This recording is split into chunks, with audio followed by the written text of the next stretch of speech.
All right. Good evening. Welcome to our Northborough School Committee open meeting at Lincoln Street School. It is Wednesday, March 5th, and it is approximately 6:33 p.m., and we are calling the meeting into order. Tonight we have one remote member, so we will be doing roll call votes for anything and everything. We have rescheduled the public hearing. It's going to be in the end of March. So we will move on to audience sharing. Joan, do you have anything for audience sharing or no? No, I'll pass tonight. Okay. Okay. All right, so we have introduction of the Northborough Town Administrator. Hello, welcome. If you want, you can sit up there. Sure. Yeah. Thank you so much for coming. Thank you so much for having me. Yes, I've been working, of course, with Greg and Becky down the line, and they are fabulous. I have to say, you have a great crew here. It's just been really great. I came from Holden, the town of Holden, so I was the assistant town manager there. We have a 5-town regional school district, so it's a lot of people making different decisions and trying to collaborate, so they're a breeze. This is amazing. It's only been a couple months. Yeah. I know, right? Right, hold on. Yeah. Yes. But we have a challenging year ahead of us. From the town side, we have our union negotiations. We have 5 unions. And Are they all negotiated now? Yes. They all go up? Yeah. Oh, wow. I'm going to try to stagger them if I can, but of course, they would have to make that concession that, we'll skip a year and da-da-da.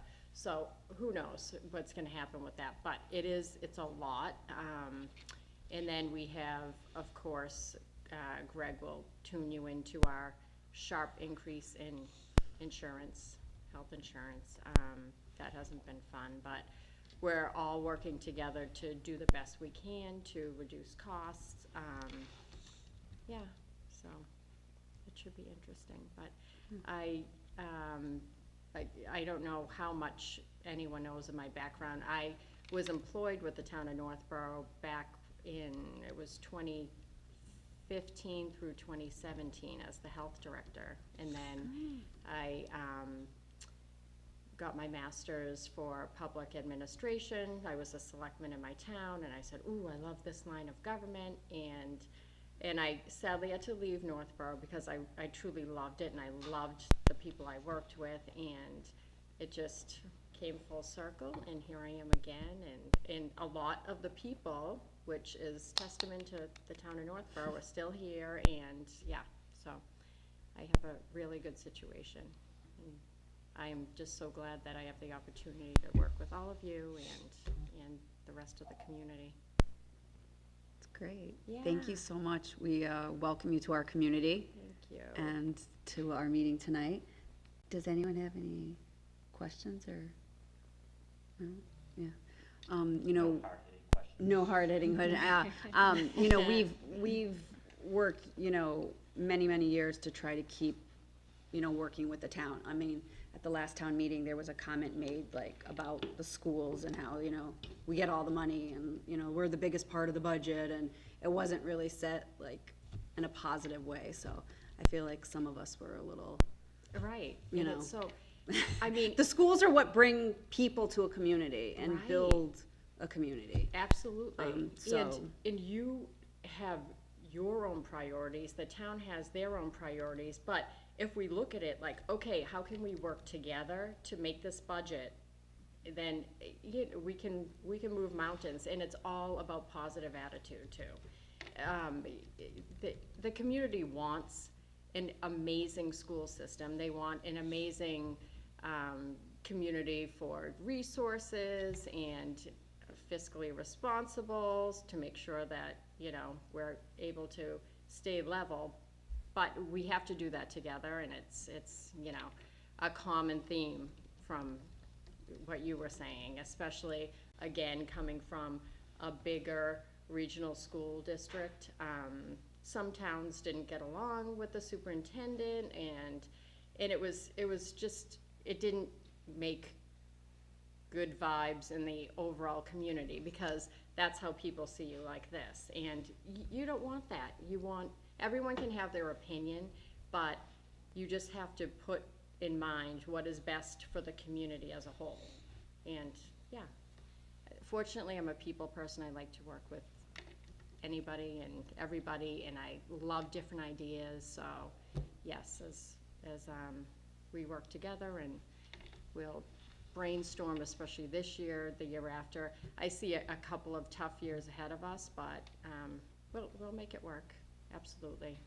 We have a great school system. We have great towns. Southborough's amazing. So yeah. Thank you. We don't want to keep too much of you from your night and stuff. You're welcome to stay. Like, yeah, for the let's meeting. just do this. But, but no, you're welcome to stay all night if you'd like. But I know you. No. But, you know, our meetings do not go as long as the select board meetings, so. Oh, shucks. You know, I know, so. But we appreciate you sticking around tonight for, I know you had meetings last night. We were at one with you for appropriations, so. Yes, yes. Thank you so much. I'd like to echo Stephanie's remarks about the partnership. So, you know, we're thrilled to have continuity and consistency. We're looking forward to, you know, not having changing town administrators. It's been disruptive to our operations It is. for the past couple of years. So we're looking forward to working closely with the town as we have, and partnering with Stephanie. And I can share that thus far it's been great. It's been a great partnership. Stephanie is very positive, approachable, and willing to collaborate. So we've appreciated starting that relationship, and look forward to many months and many years ahead. Yes, me too. Anyone else? No? I don't hear the ding from Joan, so. No ding. Thank you so much. We Thank appreciate you you. coming in. Yes. Thank you. I appreciate it.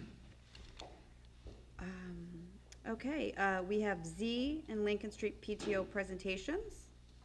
You guys decide, you duke it out to see who wants to go first. We're going Z first. Okay, let's do it. Oh, I love that you wore your, Yes. Get the memo. No one told me. come on, come on. Totally giving you the memo. He's wearing them on the inside. Yeah. Yes. And I just have to say that these two sitting at the table have the brightest children ever. And I think it's from the foundation that they received, Yes. because it's really all about the foundation. Their early education. Of, you know, And the early education, yeah, that's right. it's The really early important. education that Just remember, when things are going well, it's all about parenting, and Right. when they're not going well, it's not. You look elsewhere. Totally agree. Thank you so much for having us. We're really glad to be able to be here to talk about the work that we're doing on the PTO at Z School. I'm Ann Boyden. I'm one of the co-chairs, and my children are Sarah and Thomas, and they're in the 3rd grade at Z. And I'm Virgilio. I've got 2 kids, a 3rd grader and a kindergartner. Yeah. Both at Z. So we brought a slideshow, as you can see, and actually, if you wouldn't mind, just if it's possible, I apologize. I realize, are you having to do the advancing now Yes, for the slides? if you just sort of like even look my way, Okay. I'll be watching. Thank you. We appreciate your help. I just wanted to share that this picture came from right after our fundraiser, one of our 2 big fundraisers that we had in the fall. This was the fun run, and Amr took this picture. He's our photographer. All the good photos in this slideshow are taken by Amr. This is the whole student body, all the teachers and staff and administrators, as probably with a few exceptions. Right after the fun run, as a school, we exceeded our fundraising goal of $10,000, and as a result, every student got to throw a water balloon at Mr. Bell, who's an extremely good sport. And you can tell he's still wearing his flippers in the photo, but he did take off his snorkel mask for the picture. So, But it was a lot of fun and definitely a highlight for the fall. So if you could advance, thank you. As a PTO, our goals are to bring quality programming to enhance student learning and provide experiences that go beyond the classroom walls. We try to support Z's amazing staff and teachers with the tools they need to meet their educational goals. We plan fun events that bring the community together at Z and demonstrate teacher and staff appreciation. And overall, we strive to support the strong relationship that currently exists between Z teachers, administration, staff, and families. These are our board members for this year. Amr and myself are the co-chairs. We're in the first year of a 2-year term, so we hope to see you next year as well if we get invited back. Fids Irani is in the first year of his 2-year term as secretary.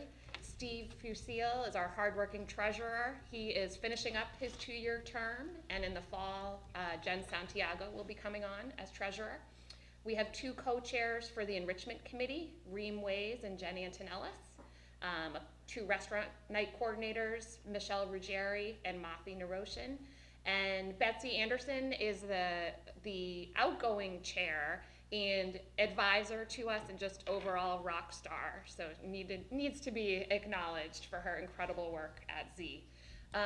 Inadvertently, we left off our staff appreciation chair, who's Michelle Baker, so she should be up there as well. What do? We provide academic and classroom grants for teachers and staff, enrichment events for students, community and spirit events for the Z community, staff and teacher appreciation events, and fundraisers. These are some pictures from a few of our recent enrichment events, and one that I wanted to highlight was in the fall. For the first time, we were able to bring a gentleman named Larry Spotted Crow Mann, who is an internationally renowned author, musician, and storyteller, and a member of the Nipmuc tribe. And he spoke to the entire school. He told some stories, led some music, and introduced some games from the Nipmuc tradition. And then following his presentation, he met with the 3rd grade students who are studying the Nipmuc people in their class and answered questions for about an hour. He was fantastic. He was so engaging, and we really enjoyed having him. So just wanted to highlight that particular piece. Also some enrichment that we've worked with in the past. Channel 5, WCVB meteorologist comes out, and our kids were on the wake-up call. Ball in the House is an a cappella group from the Boston area. They came out last year for the first time and did some performances, talked about what makes a cappella music and some of Music Foundation, as well as talking about the culture and tradition of African American music and how race and racism have impacted it. So it was a really powerful performance. And Playful Engineers is a hands-on STEM-based program, and they're actually coming tomorrow, I believe. In terms of grants, the PTO funds 2 kinds of grants, academic grants and classroom grants. Academic grants are specific requests from classroom and specialty teachers that are made to the principal, who then passes them to the PTO, and we review them. To date, we've approved $2,475 in grants, totaling about 15 grants, and you can see some of the items that the grants have been used for include social emotional learning materials, music stands, extra small size harnesses for our smallest students for Project Adventure climbs, or the course, Iditarod coverage, materials for the 3rd grade play, speech software, library books, ELA core books, and reusable stamps for adding straight lines to workbooks for students to do their handwriting. In terms of classroom grants, we've approved $1,280 to date, and those classroom grants are available in the amount of up to $100 to any classroom or specialty teacher. They just, for their classroom supplies, they submit for reimbursement. Some of the types of events that we help to organize at Z is Bike Ride Walk to School Day, which we try to do once a month, weather permitting. We took a couple of months off, December through February, but we're hoping to bring it back this month. That's a really fun event. The PTO has a table there. Students who have participated arrive at the school early, with their parent, and the students sign a poster and also receive like a small token in recognition of their participation. The back to school family picnic is a tradition in the fall, and of course marching in the Applefest parade is a fun highlight.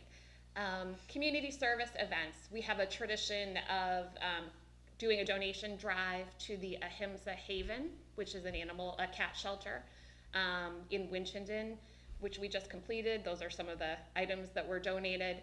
We try to work with the Northborough Food Pantry, and during Kindness Week this year, which was not too long ago, we did a couple of different things. We did our donation drive to the Ahimsa Haven. We had asked students to make Valentines for the residents at Coleman House, senior living in Northborough. And then there was a kindness tree, which you can see in that picture, which students and teachers and staff were able to write on a heart an act of kindness or a person in the Z community who has made a difference for them, and post it on the tree. So that is our finished product. Staff appreciation events, some pictures from events. We love to try to spoil our amazing staff and teachers. There's a kickoff lunch at the end of August, a holiday breakfast, various events during Staff Appreciation Week. And Michelle also does a great job of recognizing other members of the staff, Nurse Appreciation Day, Custodial Staff Appreciation, Bus Driver Appreciation.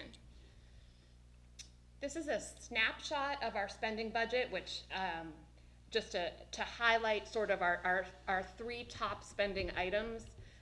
The top item would be field trips and transportation to field trips, which we fully fund for all students at Z School.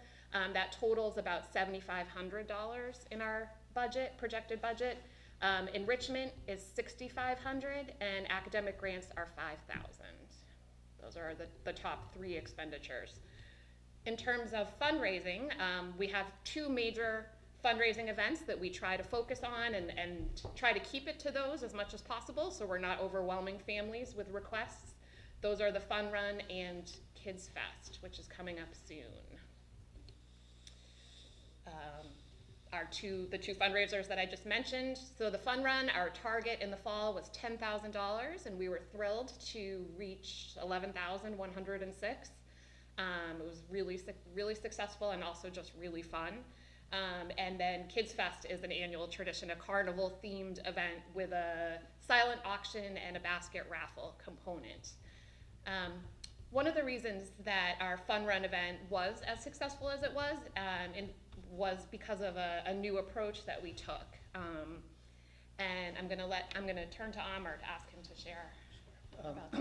So I think I've shared this with you in the regular superintendent meetings, but I think one of the goals, as we've talked about, is when we're doing fundraisers, we're basically banking on the generosity of the parents, right, and the family to donate, right? So the way that most folks donate at our fundraisers, for example, the Fun Run is through a third-party platform such as Get Moving Fun Hub, where we basically host and say, hey, every student goes in and gets to create their account, and the parents will circulate their students' personal webpage and collect money. The problem with this is that these platforms end up requiring a setup fee, and they also incur a fee for each donation that they receive, right? So if we think about it, I mean, so these are platform fees that I'm calling, and that amount to roughly $500 per setup and about 15% for each donation that you get. So one way that parents, what the platform allows you to do is say, okay, we're going to charge you 15%, but if you want to offset that, please donate some more, right? So that's the way that parents are guilted into saying, oh, give us some more money, right? So one of the things that we wanted to try was, can we get rid of this platform fees, right? I mean, so if we had a target of $10,000, that's $1,500 in platform fees. That's roughly a class and a half worth of field trips, right? I mean, so how could we go about doing this? So I actually had an idea that, hey, can we go about creating our own platform, a credit card platform? And of course, I didn't have the skills for this, but I did have some contacts. So I reached out to my cousin, who actually is a PTO chair in New Jersey. So he has a company called Volley, right? So I said, hey, I want to do this.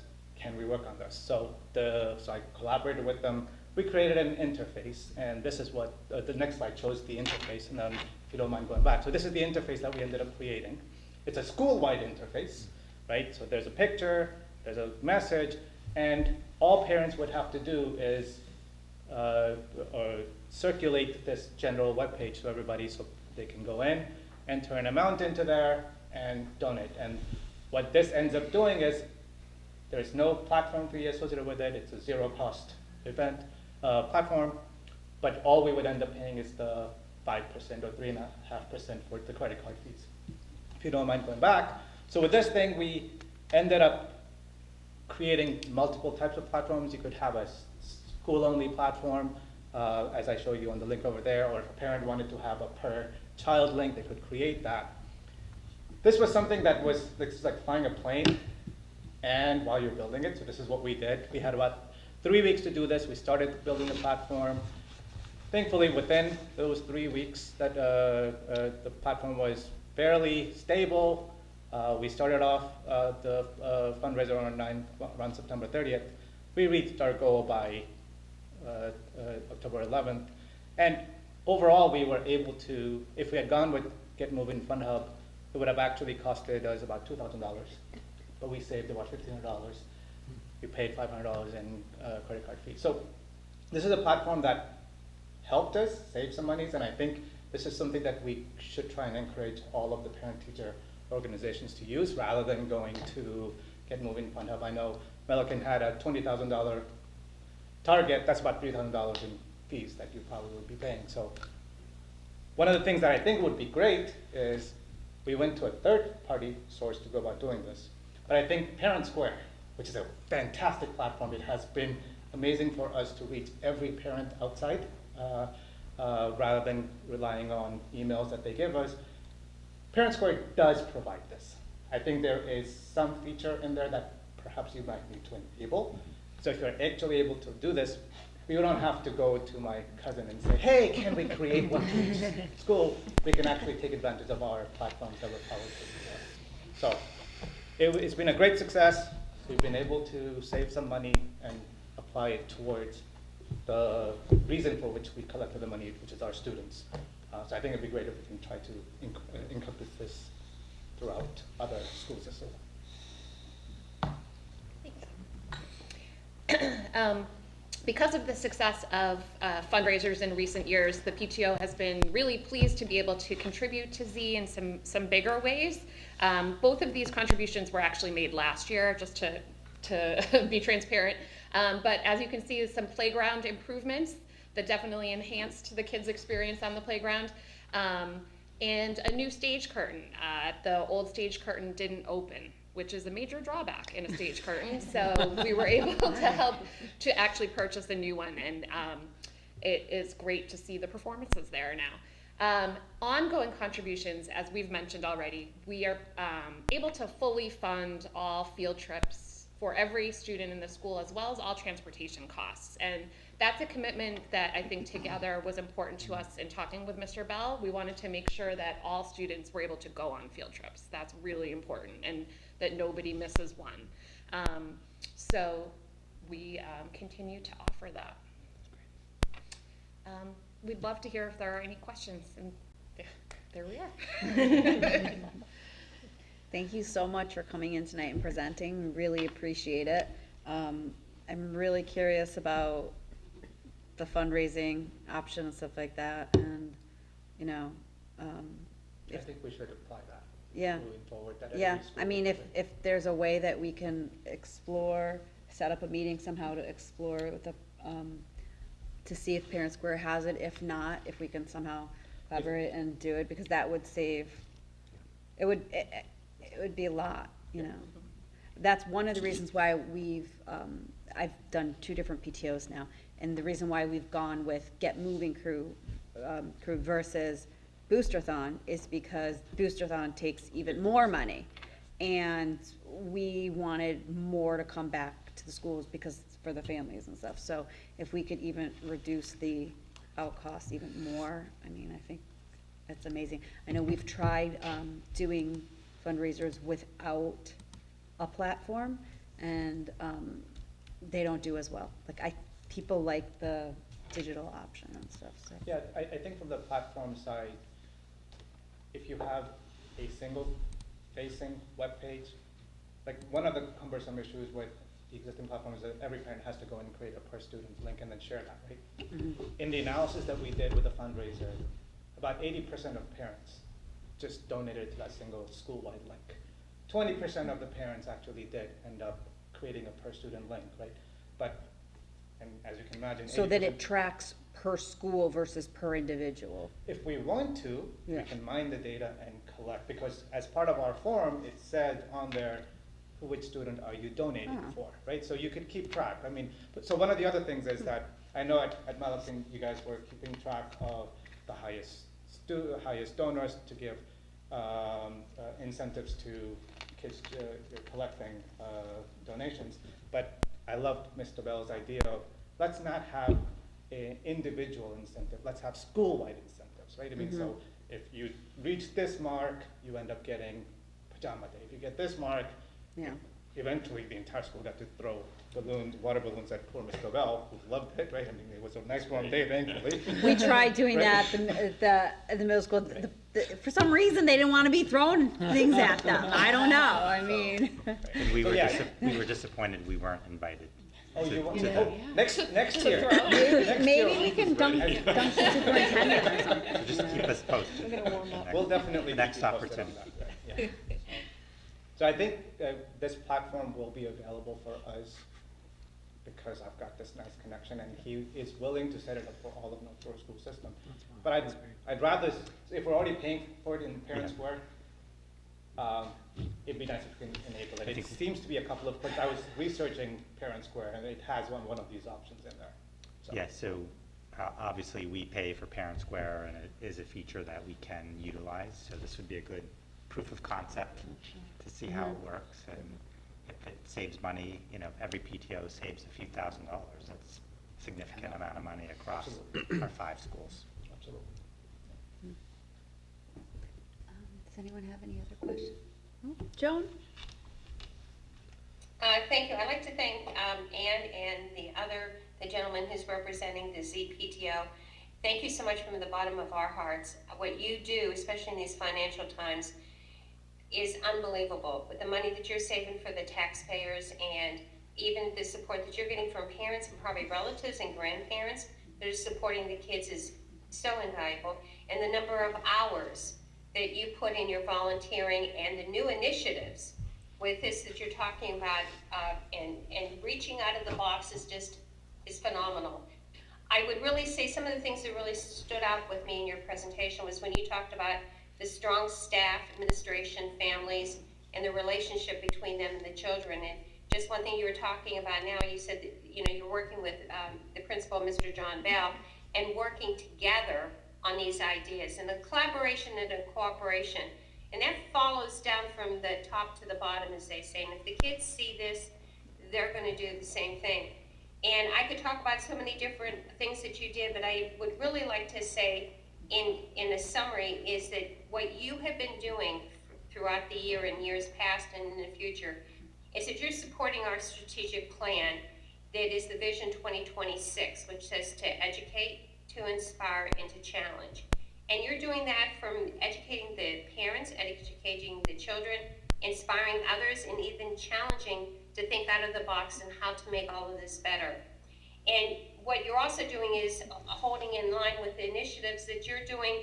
You're doing educator learning and leadership by giving 15 academic grants, which is phenomenal, especially when an educator goes to take graduate courses throughout the year and sees initiative, but it wasn't in the budget that was formed back in October.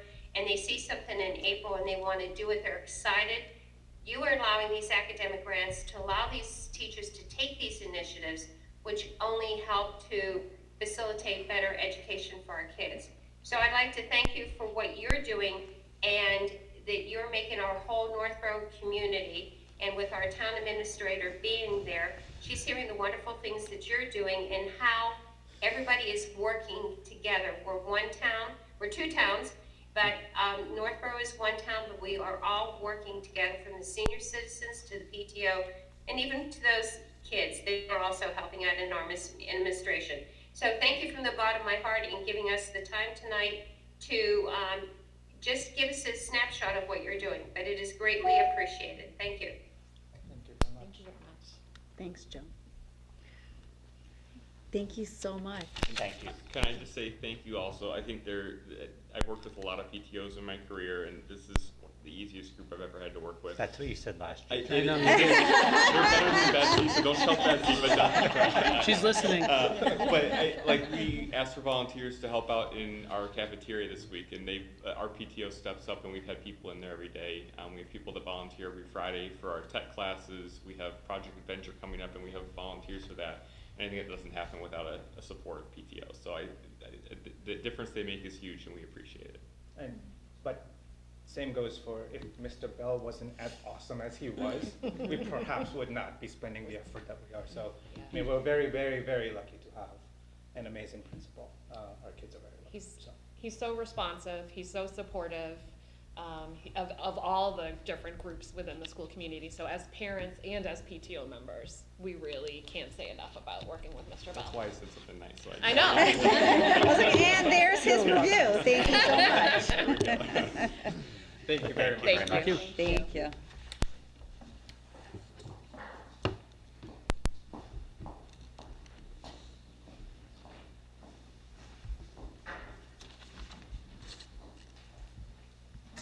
Hi, Hello.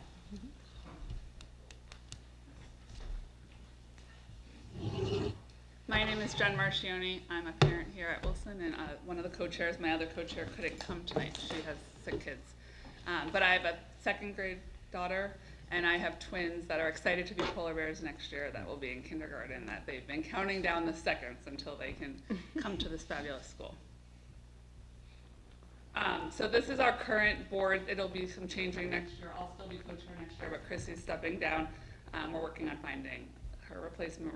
Lauren is our current communications chair, and she'll be stepping down at the end of the year. Julie is our treasurer, and she has a fifth grader leaving. So next year the board will change a little bit, but Jenny's our grants coordinator, and then Jacqueline and Nicole are our fabulous book fair co-chairs who are currently working hard on our book fair. That's next week. And one thing about the board members, just to go back to that, thank you, Sorry. is that part of the stepping down that they've talked about is having a rotation. So Jen and Chrissy have been together, this is their second year, so we started together last year. Yes. And So I'm just doing a third. Chrissy's gonna step down, Jen's going to be still a co-chair, but we're gonna onboard another person that may be, one of the 20 members of our PTO right now, and get them acclimated to that role. So we're really trying to promote within, but also outreach to some of the newer families. So this is just a diagram because as they were just talking about at Z, it all comes together. We all need to work together, and we're so lucky to have a fabulous principal at Lincoln who has made a world of a difference and is just so welcoming and listening and like, here's new ideas, which is awesome. And the parent community is so great and the teachers are fabulous. So we can't do anything without the support and community of all of our people. These are the field trips that are on the docket for this year. They're all in May and June, I believe, so I don't think any have happened. But kindergarten's going to the Hanover Theater and going to see Don't Let the Pigeon Drive the Bus. I love the pigeon books, so I wish I could go on the K field trip.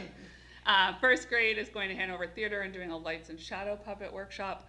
Second grade's going to the Ecotarium. My daughter will love that. Third grade's also going to the Ecotarium, but different programs. Fourth grade's going to Lowell Mills, and then fifth grade's going to the USS Constitution Museum. So everyone's excited for the field trips coming up. These are some of our enrichment programs. Kindergarten, third and fourth have already happened recently. The other grades are happening in the upcoming months. Kindergarten did a liquids and solids. We had our regular PTO meeting last night, and one of the kindergarten parents said she was so impressed with how much her daughter could come back and talk about just from that one enrichment, and how interested in science she became. So the parent was so excited and fascinated by that. First grade's doing sound, second grade physical changes of matter, third grade weather and climate, fourth grade earth science, and fifth grade chemistry. I think that it's so nice to connect to the content that the kids are learning. My daughter talks about science. Like, she's an avid reader. I wouldn't necessarily say science is her favorite, but that is what she comes home with stories. So I think it'll be so nice for them to make that out of classroom connection. And these are all coming into the They're building? all coming in. And we've been using the Discovery program for the past couple of years, and what we have learned is that the teacher and the instructor really matters, and they have done a really nice job. Not only have we gotten that unsolicited feedback from students, the teachers have been impressed because they stay in the room as well to see what content they're sharing. And we were able to get a discount, which was even better because we did all the grades, so we got a bundle. So these are some of the grants we just approved in the last couple of weeks. A whole school laminator, it had broke. We didn't know about that, so the teachers put in a grant, and it's being ordered en route, I think, Yes. here. So the teachers will be excited about that. Special ed, we did some bags in motion. I don't know if you have seen them in action, but I want to talk about it. Yes, so the special ed bags in motion is anytime we have maybe a school event. It could be a school outdoor event, could be in the gymnasium for an assembly. We have these bags in motion in case any students need to take like a quick little break. As you know, outside of our gym is almost like a relaxation station that was funded last year. And students can just take a quick break. They can, noise canceling headphones if they need it, to just, re-regulate and get back with their classmates. And it has really worked out nicely. And then K-3 asked for magnetic 10 frames, which is a nice way to make math interactive. We approve grants as they come in, so there's not like a set date. I think by the end of May we ask for them to all be done, but it's a rolling. And we have about $3,000 in our grant budget that we spend every year. So these are some of our fundraisers. We did our silent auction in the fall. We connect it to our trunk or treat, so that people can pick up their prizes, or I guess prizes, yeah, at the silent auction if they come, or at the trunk or treat, which has been a really big hit. We surpassed our goal for the silent auction. I apologize, I'm an ELA and history teacher, numbers aren't my thing, so I don't remember the exact numbers for that, but I know we made more than we had hoped. And then the Scholastic Book Fair is always so popular. I love working it. It's so nice to see the kids and teachers and parents so excited about books. We're actually having our Huga House Book Fair next week, which we mentioned last year when we were here. We did it for the first time, so it went really well. It's nice to support local. They made it super easy for us as parent volunteers, so they're coming back. We're setting up that on Friday, and parent night will be on conference night. And my daughter brought the brochure home on Monday, and it was the first thing she said to me, "Mom, another book fair!" So I love to see the excitement around the books. Our fall fun run was in November. Right before Thanksgiving, we made over $9,000, and that was super successful, and we got to slime Miss Callahan after. There's some pictures later in this presentation, but that was super excited. The kids were so pumped. We got really lucky with the weather that day. It wasn't super terrible, and it's so nice to see the kids all together, all different grades, holding hands, skipping. This year we did something new. We did 4 stations around the school, so if kids didn't want to actively run, we did like some, I don't know, jumping jacks. Yeah, like some other physical activity, so they were still moving their body, but if they weren't an avid runner or a walker, they at least were still moving and being healthy and active. And then we have monthly restaurant nights. This month, Chuck E. Cheese, if you want to go next Friday, say Lincoln Street School, and they're being very nice and giving back. We did Panera, we've done, I'm trying to think what else. Chuck E. Cheese, that's a good idea. I never even thought Yeoman's we about do that. every spring once they reopen, or they're open now, but Open now. that's I think in May. But the restaurant nights are nice. It's nice to see friends when you go and just happen to see that are also picking up dinner. Here are some pictures from all our community nights, our community events. Our Polar Bear Pizza Bash this year, last night we were talking about it and Jen said she thinks every student was there. It was so well attended and it was so nice. I think it's a fabulous way to kick off the year. I know when Avery was in kindergarten, it was nice to like start to feel a community aspect of the school early on. So that's very successful. Our trunk or treat has been a really big hit. We got really lucky with the weather this year for that too. We marched in the Apple Fest parade. We do a Veterans Day breakfast every year, which is super nice. And we did a cocoa and cookies event in January. So we had 6 teachers and Ms. Callahan read books to the class. So we had a couple that were geared more to K-3 or K-2 and then 3 to 5. And then in the cafeteria we had cocoa and cookies. And that was really well attended too. And people really enjoyed getting to see their teachers after school at night in their pajamas and see their friends. Bingo night is coming up May 21st. March, May. It's coming up. Yeah. Remember we're talking I about know. trinkets? Yeah, the big discussion last night at PTO was what trinkets do we get the kids who are gonna win? Bingo night is super fun. A few teachers every year come and volunteer, which is so nice for the kids to see. They run around the cafeteria when the kids yell bingo. It's been a hit. We're bringing back Fun Day this year, May 3rd. Big Tradition we're bringing back. Yeah, so we're working on the kinks and figuring out what it's going to be. The good news is they haven't had it in a while, so we're starting fresh, so there's nothing to compare it to.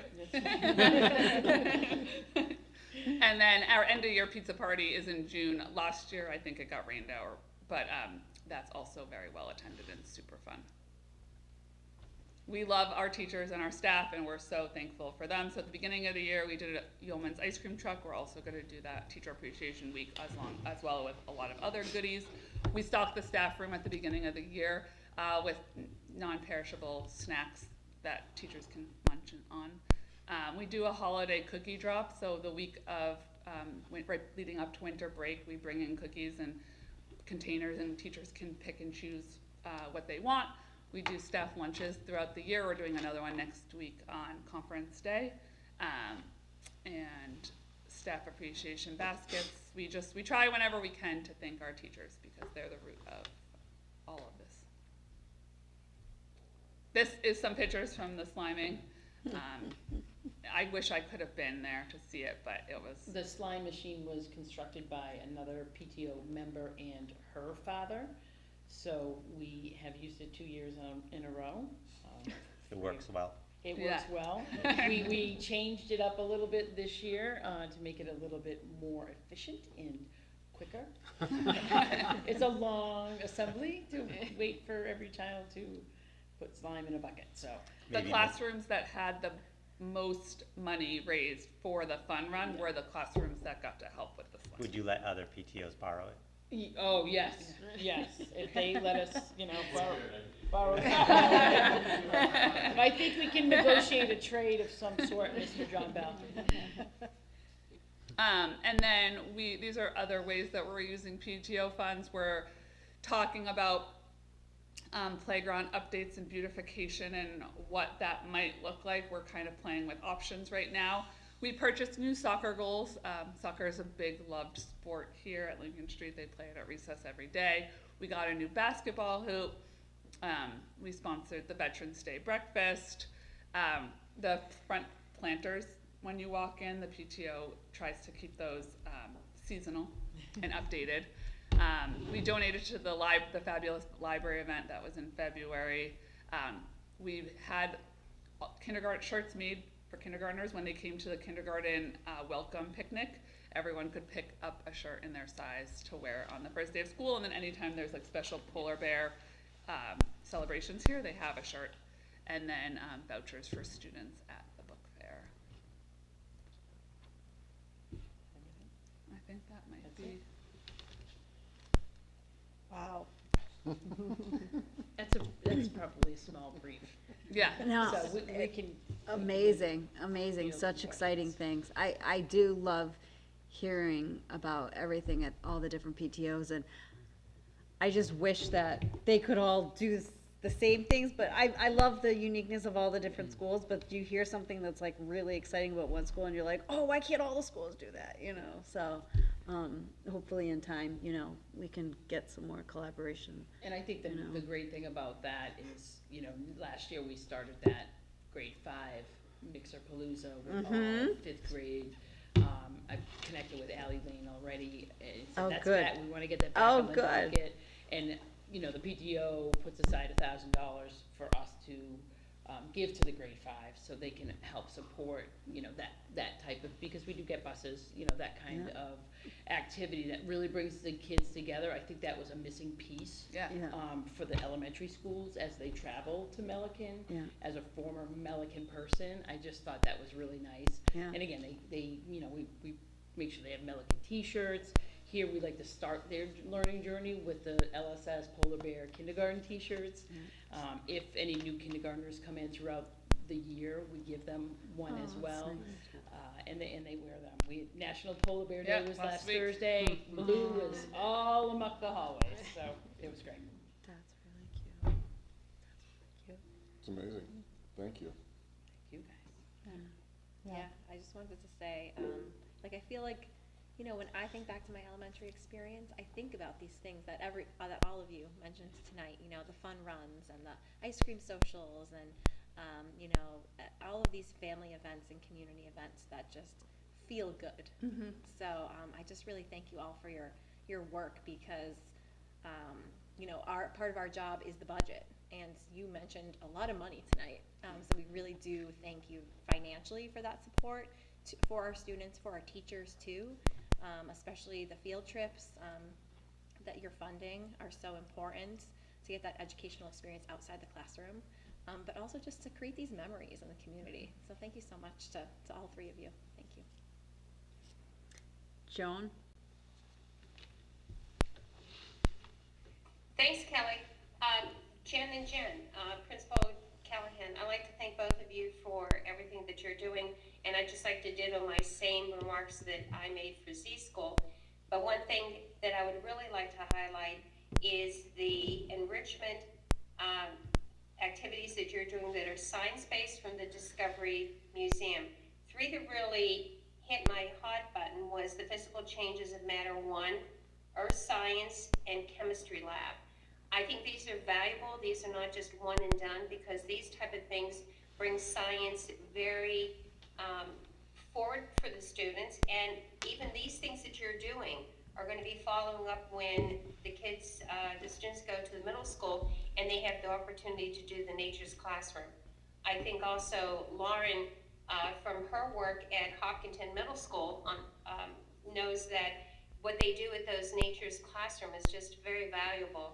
And what you're doing is you're just starting the groundwork, especially with those classes that your enrichment activities that you have from the Discovery Museum. So this is something that grows at a young age, and you do get the students interested into this.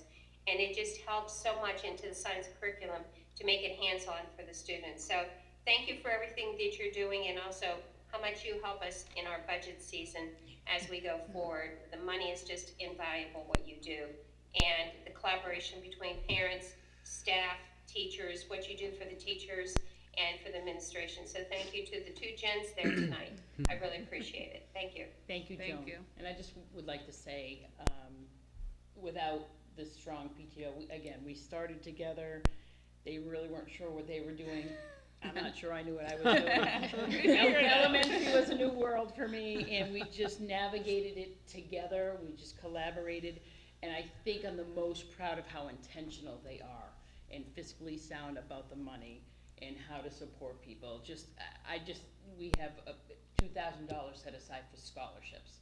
It could be camps, it could be the book fair, it could be the field trips, anything that we think a family in need needs, they're there to support it. So I couldn't be more happy with the partnership. Yeah, we're so lucky to have Jen. And I'll Thank you. quote Kelly Gannett, wow. Thank you to both PTOs. I think it was such an impressive presentation. I hope the rest of the meeting goes as well. It's exciting, yeah. But just thank you. Thank you. We really appreciate it. Thank you. I could just get in my thanks too, and as a Lincoln Street mom with a wide range of ages, because I right now have 4 that are pretty spread out and have been for a long time. I love this community, like the luau and the bingo, and all 4 of them will come and have a good time. It's not like I'm trying to get one board out of the corner or something like that. So it really is community-based, and I was really excited to see Fun Day come back. I already have it in my calendar, saw it in Yay. the email, because they had a lot of fun moons ago when that was here, and we would come. It was a really fun, great fundraiser, so I was really glad to see that back. You guys do awesome work. Thank you. Thank you so much. Thank you. Thank you. Principal Bell, would you like to come up for your presentation? You want me to read mine? Musical chairs. Would you like me to read mine first? Oh, if So you he want to doesn't read your have to read own. them all. I'm just trying to help John Bell off the hook. I'm not very good at. I'm trying to get his secrets to his fundraising platform. Seems to be the buzz. The trade secret. Trade secret. We have sparkles at our school. Lincoln Street School, here's just a little bit what's happening right now. Throughout the month of February, we welcomed enrichment programs, which you just had heard about. Grade 3 focused on weather and climate, and kindergarten learned about liquid and solids. Our student council just completed a coin drive to benefit the grade 5 charity, Be Like Brit. If you're not familiar with Be Like Brit, that is a nonprofit organization dedicated to serving the children of Haiti by establishing a safe, nurturing, and sustainable orphanage. The foundation was started in memory of Brittany Gengel, a young woman who tragically lost her life in the 2010 Haitian earthquake. March is off to a wonderful start. Last Thursday, we celebrated National Polar Bear Day with a visit from our own Pat the Polar Bear in the cafeteria and throughout the classrooms. On Friday, we had 2 grade 5 student engineers teach their peers about electricity and circuits through designing and implementing an 8 different station learning rotation in the classroom. They are going to continue their work in grades 4 this week. So that was pretty amazing. It was an empowering activity for our student teachers and their peers. We welcome a new paraprofessional this week, Leah Pompey, as a support to our grades 1 and 2 classrooms. We also welcome Anna Demenchko. She is coming over from Z School, and she's a part-time ELD teacher in our building. And lastly, we are excited to announce our new strings teacher for our grade 2 children, Kate Kent. She comes to us with a wealth of experience and is very eager to share her talents. As we glance ahead, we are excited to welcome back the Hygie House Book Company. They are a local book group out of Westboro. They will be here from March 10th to the 14th. They offer a diverse selection of books, and they are locally owned, so we wanted to support them again in our spring book fair. Thank you again to our PTO members who embraced this task, and it is a labor of love. This week, students engaged in SEL activities to kick off SEL Week. The theme was based on the story Rosie's Glasses, and the message focused on respecting the different perspectives in the world. Isn't that timely? On March 21st, we will have our annual bingo night for LSS families. Refreshments will be sold by the Grade 5 committee to support the end of the year celebrations. And finally, I want to thank all of our custodians for battling through the winter elements and keeping our sidewalks safe. Additionally, on our March 13th PD, we want to thank Maggie Ibrahim for offering professional development to all of our paraprofessionals. All right. Good job, Jen. So for Proctor, despite the February break, it's been a busy month for Proctor. They're thrilled to welcome the new part-time strings teacher, Kate Kent, who will be working with 2nd grade general music classes in the spring as the first phase of our new strings program in the Northborough elementary schools. And I know we're all really excited to get that going.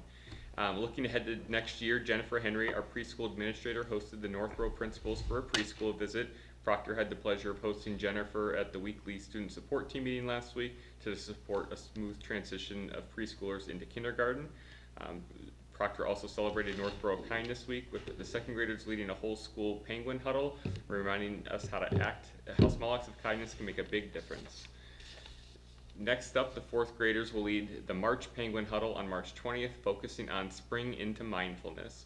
This week is SEL Day Week, and they are celebrating social emotional learning by doing activities with buddy classes that promote the CASEL competencies. And finally, a huge shout out to the music department. 3 Proctor students will be representing us at MMEA All-State Performance at the end of March. At Peaslee, inspired by the Z School, they've introduced panda families at the Peaslee School to strengthen the community bonds. Starting during the February all-school meeting, students met their assigned panda families.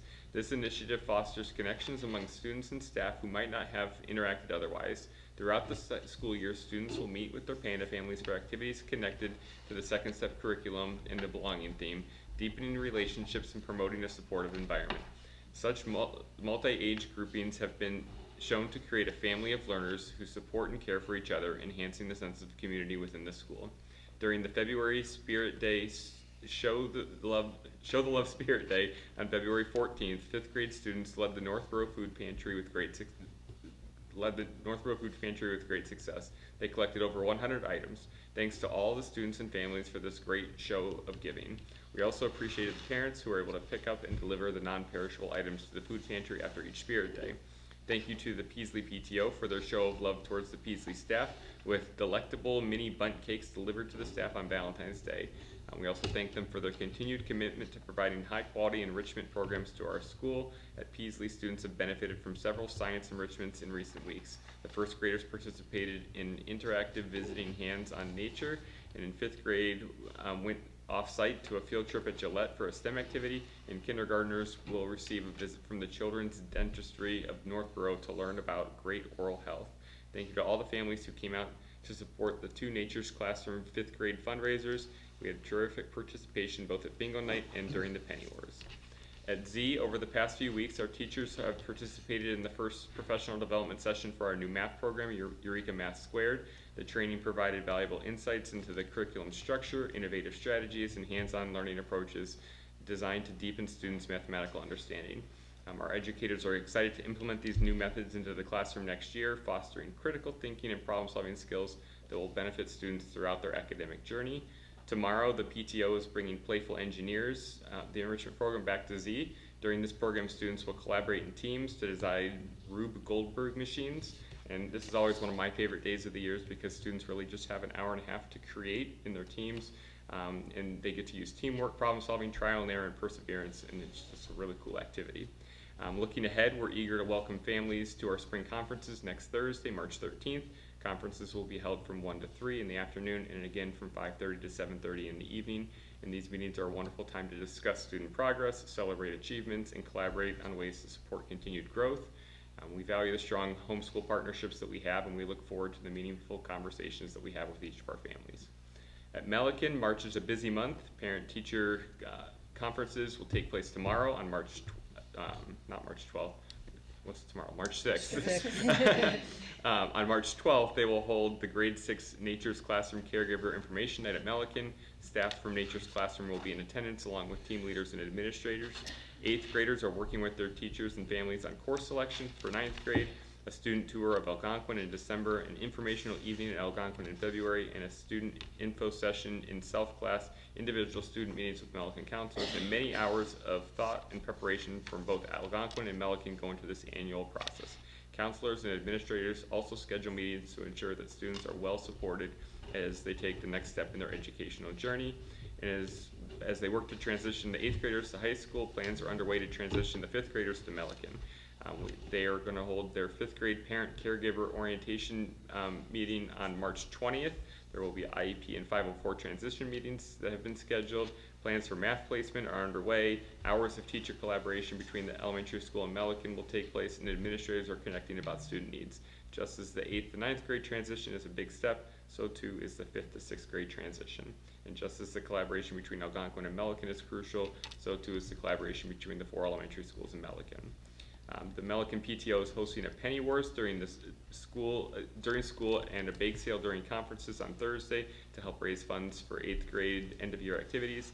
And the musical Disney's Descendants takes place on March 28th and 29th at 7 o'clock at Algonquin. Over 80 students are involved in this year's performance, and we're grateful to Algonquin for the use of the auditorium. And that's everything that's going on right now. Awesome. So much information. I love it. So great.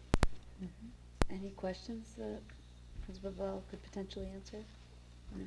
Thank you to all the principals for putting that together for us, and thank you so much for coming tonight to present it for us. And I always love your efficiency getting through it.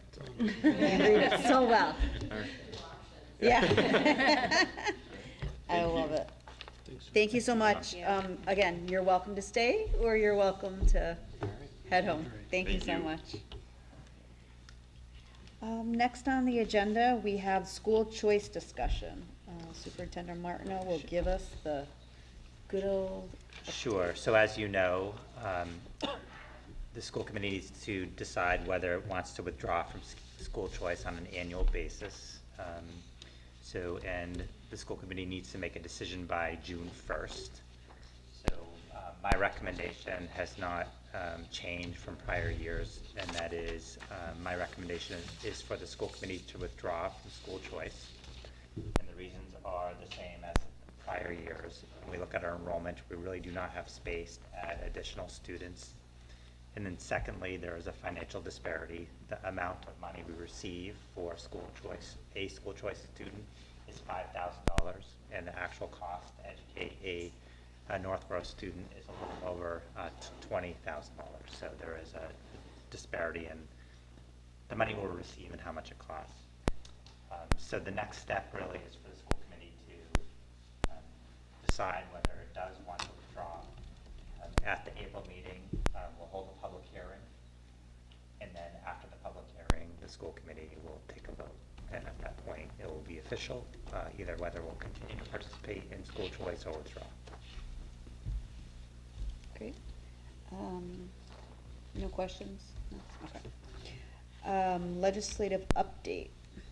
So as you know, we were slated to meet with the legislative delegation in partnership with the select board on Monday evening. There is a conflict with the legislative delegation. They are being honored, so that will be rescheduled. So mark your calendars for a different date. Once we have it, I'll send that to you. But I think what's important is that we have articulated our legislative priorities to the legislative delegation, and we'll continue to advocate for those parties to move forward in terms of being bills and law. Okay. Old business, MSBA update, Peasley Building project, and we have the Z-roof. Z-roof. Remember how Christine Johnson used to be like Z-boiler? Let's go see Z-boiler, you know? So it's like, here we go, Z-roof. So last week, the town of Northborough did meet with the MSBA Board of Directors, and the MSBA Board of Directors voted to invite the town of Northborough into the feasibility phase of the core building program. So that is a very exciting milestone. So the town of Northborough completed the eligibility phase. We've been invited into the feasibility phase, and during this phase, we will be hiring an owner's project manager, an architect. We'll be working on our educational plan, exploring the different options, the different sites. So it's a pretty exciting phase. There's a lot of work, and we're working with Erica Hall, who is the building committee chair, to schedule it out. In the first phase, hiring an owner's project manager is intensive on the district's part. It's a lot of procurement documents, so Keith and Becky will be busy, but we will keep the committee posted on upcoming meetings and milestones in the feasibility process. I don't know if Lauren or Keith, if you have anything to add about the meeting last night. Well, it was a nice opportunity to kind of get the ball rolling.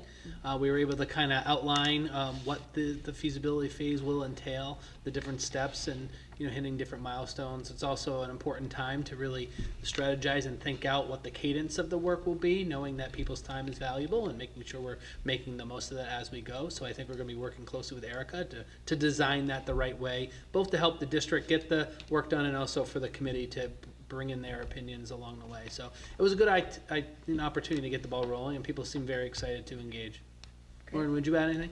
I think I would just add that we discussed the OPM selection committee. We did. And who would comprise that committee, and we decided if it was the will of the rest of the members, because we had a quorum, though not everyone was there, that everyone who's currently on the Peasley Building Committee would also serve on that OPM selection committee, unless there was a conflict that, you know, that person could not attend the meetings. So that was our thought process. Okay. There's nothing that would preclude us from doing that, so. Yeah, I think they said that there's typically like 4 people, I thought they were saying, but I don't, it didn't really seem like there was a. So I think it's important to note that oftentimes there'll be a subcommittee to do most of Yeah. the work. But the actual vote to select an OPM and to look at all of the data and compare Yeah. the options, that is the full committee typically will take a vote. Yeah. And I think one member, Mr. Bezant, I forget his first name. Tristan. Yes, I think he had recommended, you know, if there's some work to be done, maybe a smaller group, He right? did. And Becky, your name came up multiple times, because you're the. Don't you love it when you miss MCP something or in a meeting, you get what's the volunteer? acronym? MCPPO. MCPPO, yes. Yeah. So your name came up, and, you know, people who have the expertise on the committee could then sort of help with the nuts and bolts, and then bring it to the larger committee. So we did talk about that last night. We did. Just a question on the capital needed to get these projects rolling. So these are gonna be warrant articles? We already voted on that, and that was 900,000 last year. So but that's that one, but then you got an extension Z. here. You Yes, got an so extension the here for the accelerated- accelerated repair that will require the warrant. Yeah. Correct. Okay, great, Yep. great. So the accelerated repair project, the Z roof, we had 90 days to secure the funding for the schematic design and feasibility. That window of time did not fall within the town meeting, so Keith did ask for an extension. We were granted the extension, 45 days, so now it aligns with the town meeting at the end of April. And there will be a warrant article for schematic design and feasibility in the amount of $100,000 that we'll discuss later in the agenda. That's what you anticipate the warrant article to be? Yeah. Okay. So our thinking is, so this spring, or this Springtown meeting, feasibility and schematic design, either the spring of '26 town meeting will be full funding for the project. For the roof. Yeah, for the roof.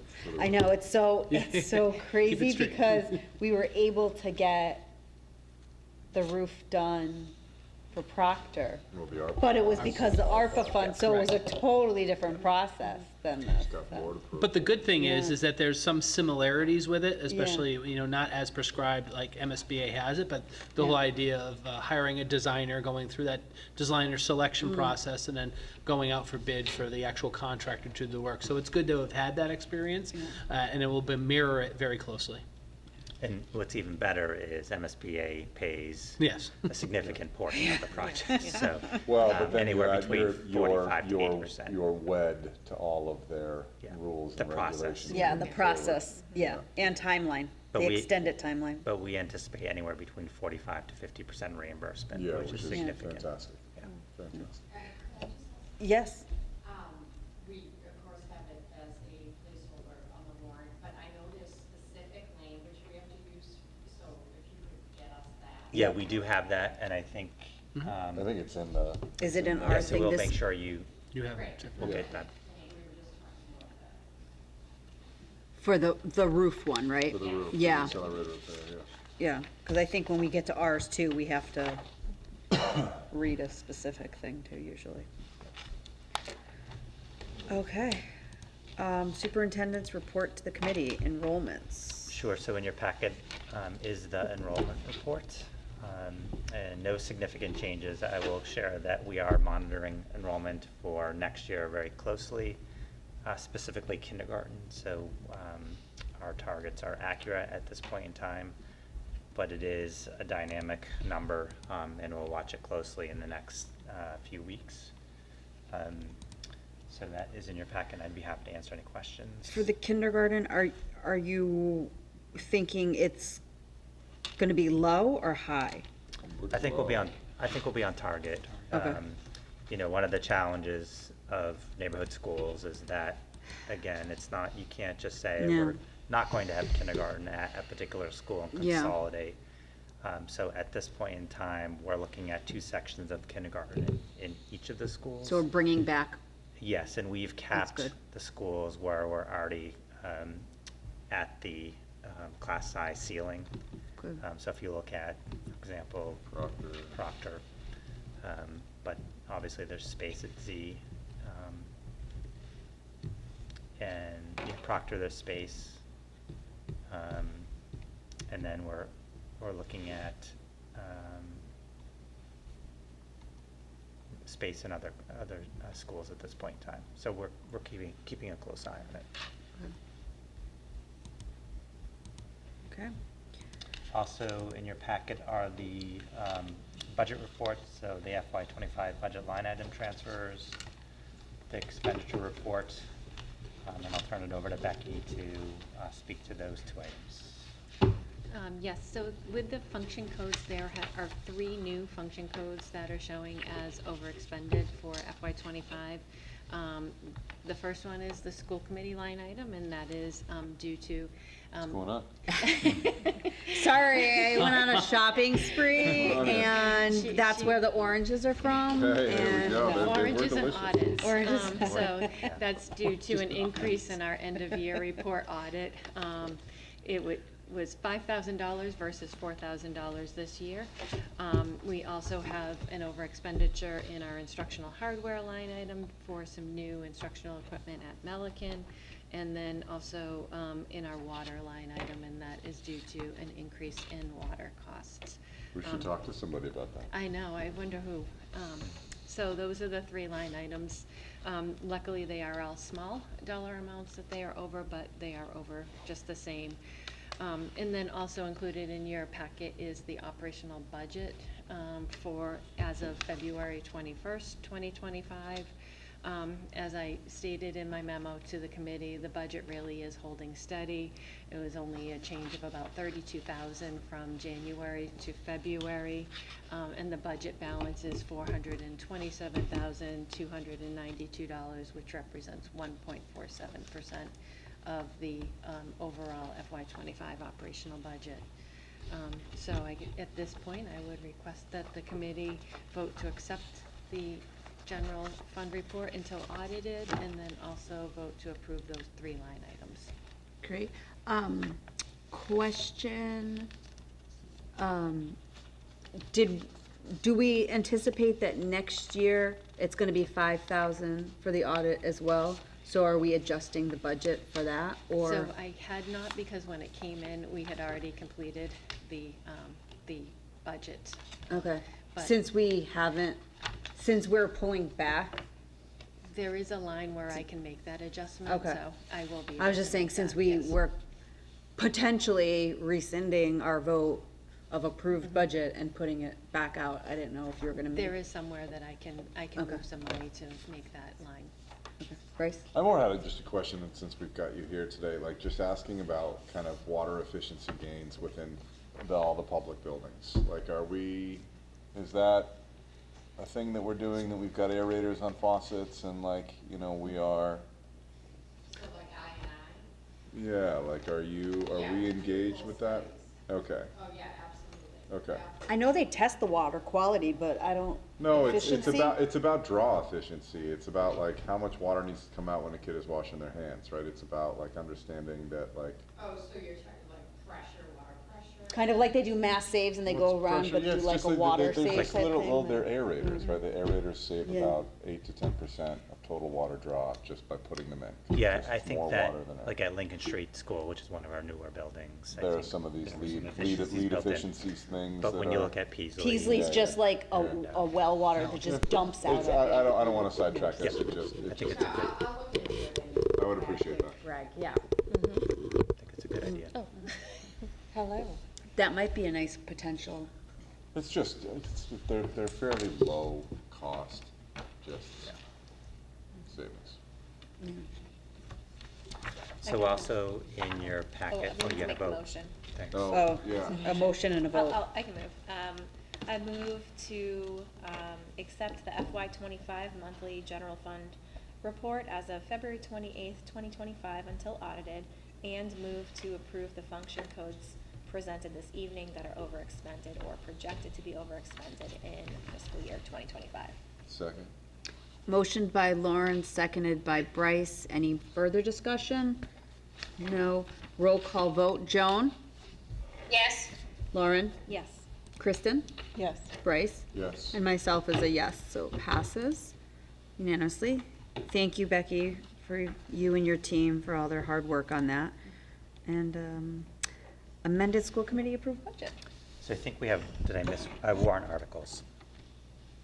No, Can we go- No, that's after. Can You we do want this first? You want? Can't put Sure. this off any longer. Yeah, I know, I can't wait to talk about these warrant articles. So like a fixed mindset on these warrant articles. You're very excited by these warrant articles. You're So in everyone your do it. packet are the warrant articles. So there are 5 warrant articles that we're moving forward. We talked about the roof replacement feasibility and schematic design, and the remaining articles follow the capital plan. So it's the playground repairs at Z, Proctor, and Lincoln, the technology infrastructure and equipment, which is all K-8 schools, a portion of the equipment, the stair replacement at Z, and then lastly, the lower lot retaining wall and stair renovation at Proctor. Question, the playground repair, I noticed, one of the, I think it was Lincoln Street? I think it was their PTO mentioned about doing something with the playgrounds. Is that just like, they wanna get like something new and extra? Yeah, they wanted to do some enhancements, not anything related to the inspection and, you know. I think that was the of shade. The They shade want their structure, okay. because of the tree that fell. Okay, okay, so they're not the same type things. They are not, they're different. And are these, repairs and things, are they along the lines for like ADA compliant type thing, or no? And if we start repairing something, does that then open us to having to redo them? No, not necessarily. So these are current structures that are in need of either repair or replacement, depending on the element itself. And all of those are within ADA compliance, so it's not triggering anything like that. Okay. And this was all back from a report that we had commissioned over the summer to do an evaluation of all the playgrounds. So this was a result of that and the outcome of that, and it's gonna be pretty heavy towards Proctor to get some elements back up and running, and then hopefully there'll be enough funding left over to do some pieces at Z, but those are not as of much of a priority as they are at the Proctor School.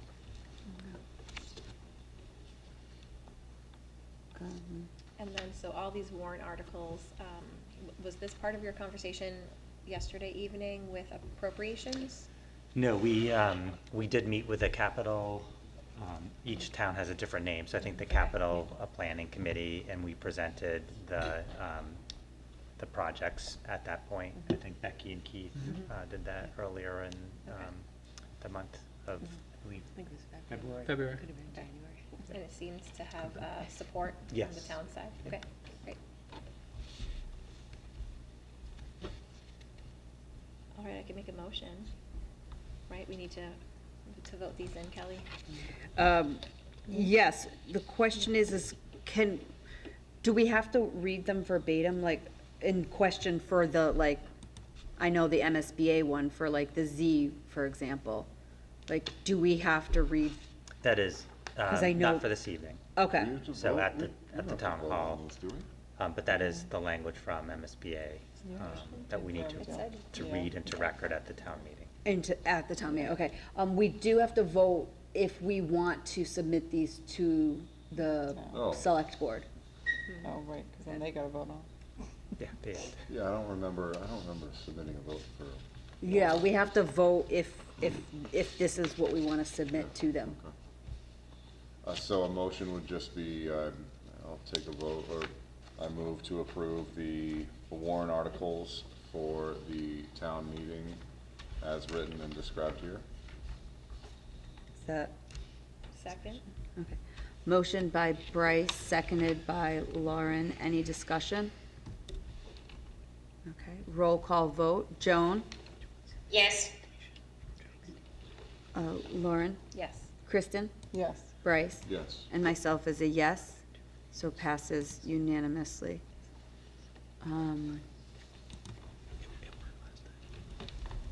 Okay, so we don't have to vote on it. Okay. Becky, are you excited to do the presentations at town meeting? Becky, what were you talking about, pneumatic controls last year? Yeah, And what those were? And That was one of our better It presentations. rolled right off the tongue. All right, so we are gonna now circle back to the, school committee approved budget. Yes, so, as you are aware, the school committee voted the budget on February 5th. Seems like a long time ago. And unfortunately, we received some new information that was not factored into the overall pre-K through 8 budget. So the new news was that the town of Northborough, the regional school district, and the town of Southborough learned that there was a substantial increase to our healthcare, Harvard Pilgrim, and we were told it was increasing to 24.9%. We had been working with our healthcare consultant for several months prior to this. We were told, or it was recommended, that we carry a 10 to 12% increase in our budgets. We did that at the region. Pre-K through 8, the town carries the healthcare costs for all town employees, which school employees are town employees. So that 24.9% increase represents a significant overall increase to the town budget. We are working closely, Stephanie and I, with our healthcare consultant to make sure that it's not 24.9%, that we get it to a more reasonable increase. So those negotiations are happening.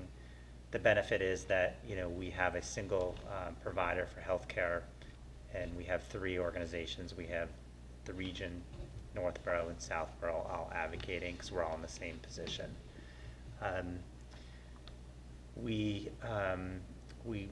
This was a surprise. This was not something that we knew about and held on to. So it was new information after the approved budgets. Because the healthcare costs are part of the town overall budget, we are being asked to kind of look at our budgets closely again, at the regional level and at the pre-K through 8 level, to see if there are any cost savings that can offset this increase to the town budget. We partnered with the school leadership team, so the principals, the district leadership team, and we've spent time over the past week and a half looking very closely at our budgets and seeing if there's any reductions that we can make. And this evening, what we'd like to do is present a proposal for reducing the approved budget, and then talk about the options. I will share that one impact that we are making that does not have an impact to our pre-K through 8 budget or the town budget, or it does to the town budget, is moving our cafeteria employees' health care, which is funded by the town budget, to the revolving account of the cafeteria revolving account. We have a very healthy balance in that line as a result of universal free meals.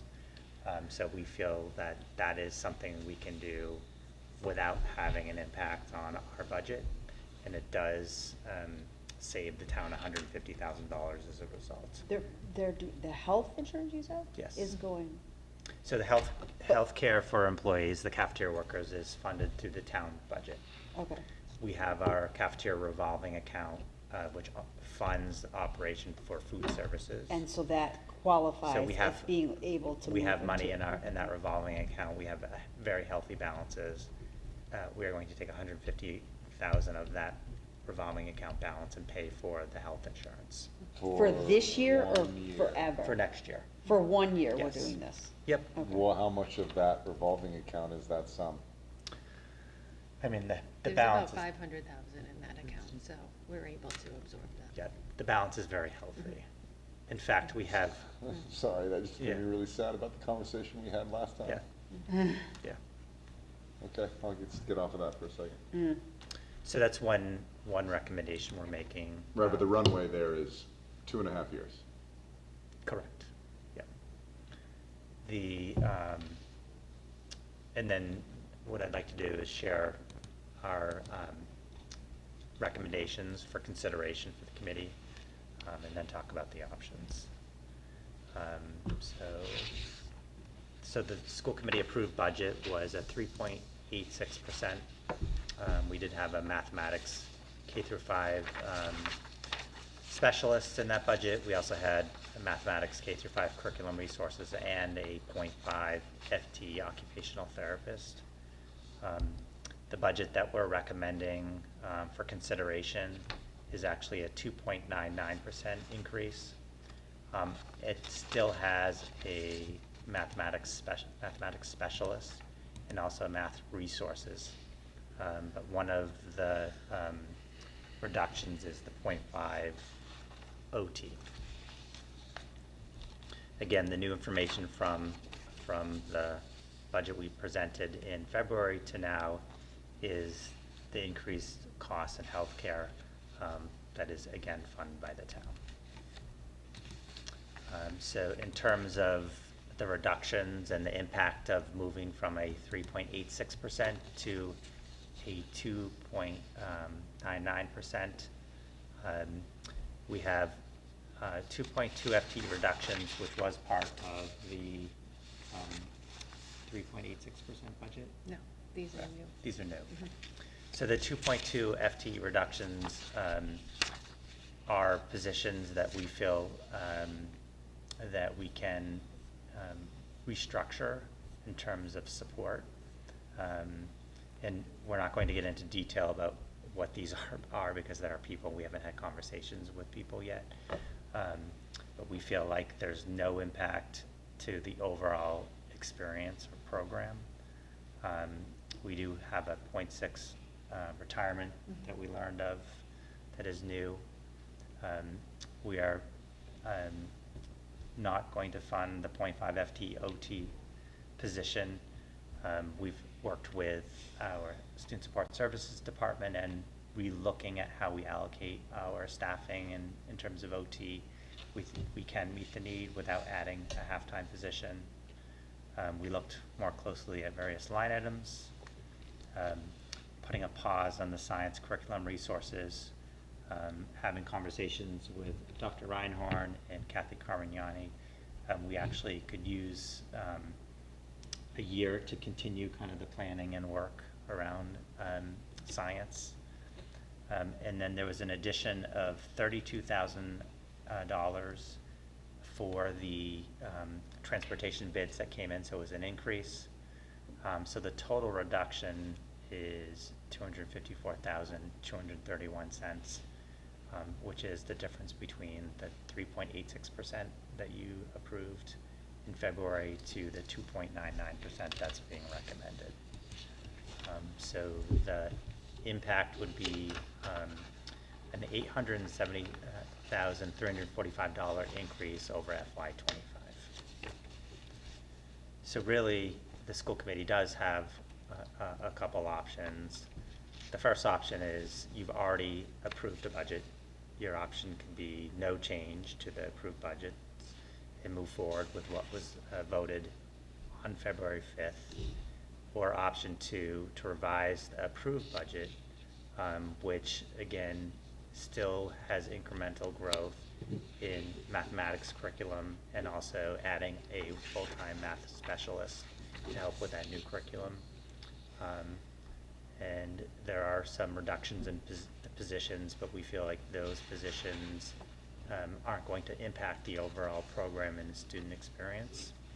And as a result, our recommendation, given the information we have in terms of health insurance costs, is for the school committee to revise the approved budget. And I'll turn it back over to Kelly, and we'd be happy to answer any questions. So, my question is the cafeteria is like 150,000, you said something like that. So this 250, is that Well- really covering all, what is that? So the overall, Do you know what I at mean? the Like it's- 24.9% increase, it's about $500,000 to cover school employee healthcare costs. 500 Yep. to cover it, okay. So Wait, that's the difference between the 12% and the 24.9? no, the Or the difference between last year and next year? that is the difference between 10% that is budgeted in the That's what I approved mean. So budget. you add 10%, And- and then the 24.9 is an additional $500,000. Correct. Thank you, sorry. So the reduction of, the 250,000 and the The 150,000 for the revolving account. is a portion of the increase of healthcare costs on the town budget. Which, yeah. So can I ask for clarification, Kelly? So if you add that up, that's, roughly $400,000. So that extra $100-ish thousand would fall on the town. So it's 250, It's 250 plus the yeah. 150, right? correct. Okay. But doesn't that, That's as close as we feel That's like as we close can. as we can Yeah. get without doing more Yeah. cutoffs or layoffs or whatever. okay, but where's the other 100 grand? The town is The covering town's it. taxes is gonna have to. Okay. Okay. I mean, the reality is this is a 2.99% budget. So that is a very fiscally conservative budget proposal. We are maintaining, even though there are some reductions in positions, we are maintaining a level of service to students. And then again, we have incremental growth in math curriculum and a math specialist.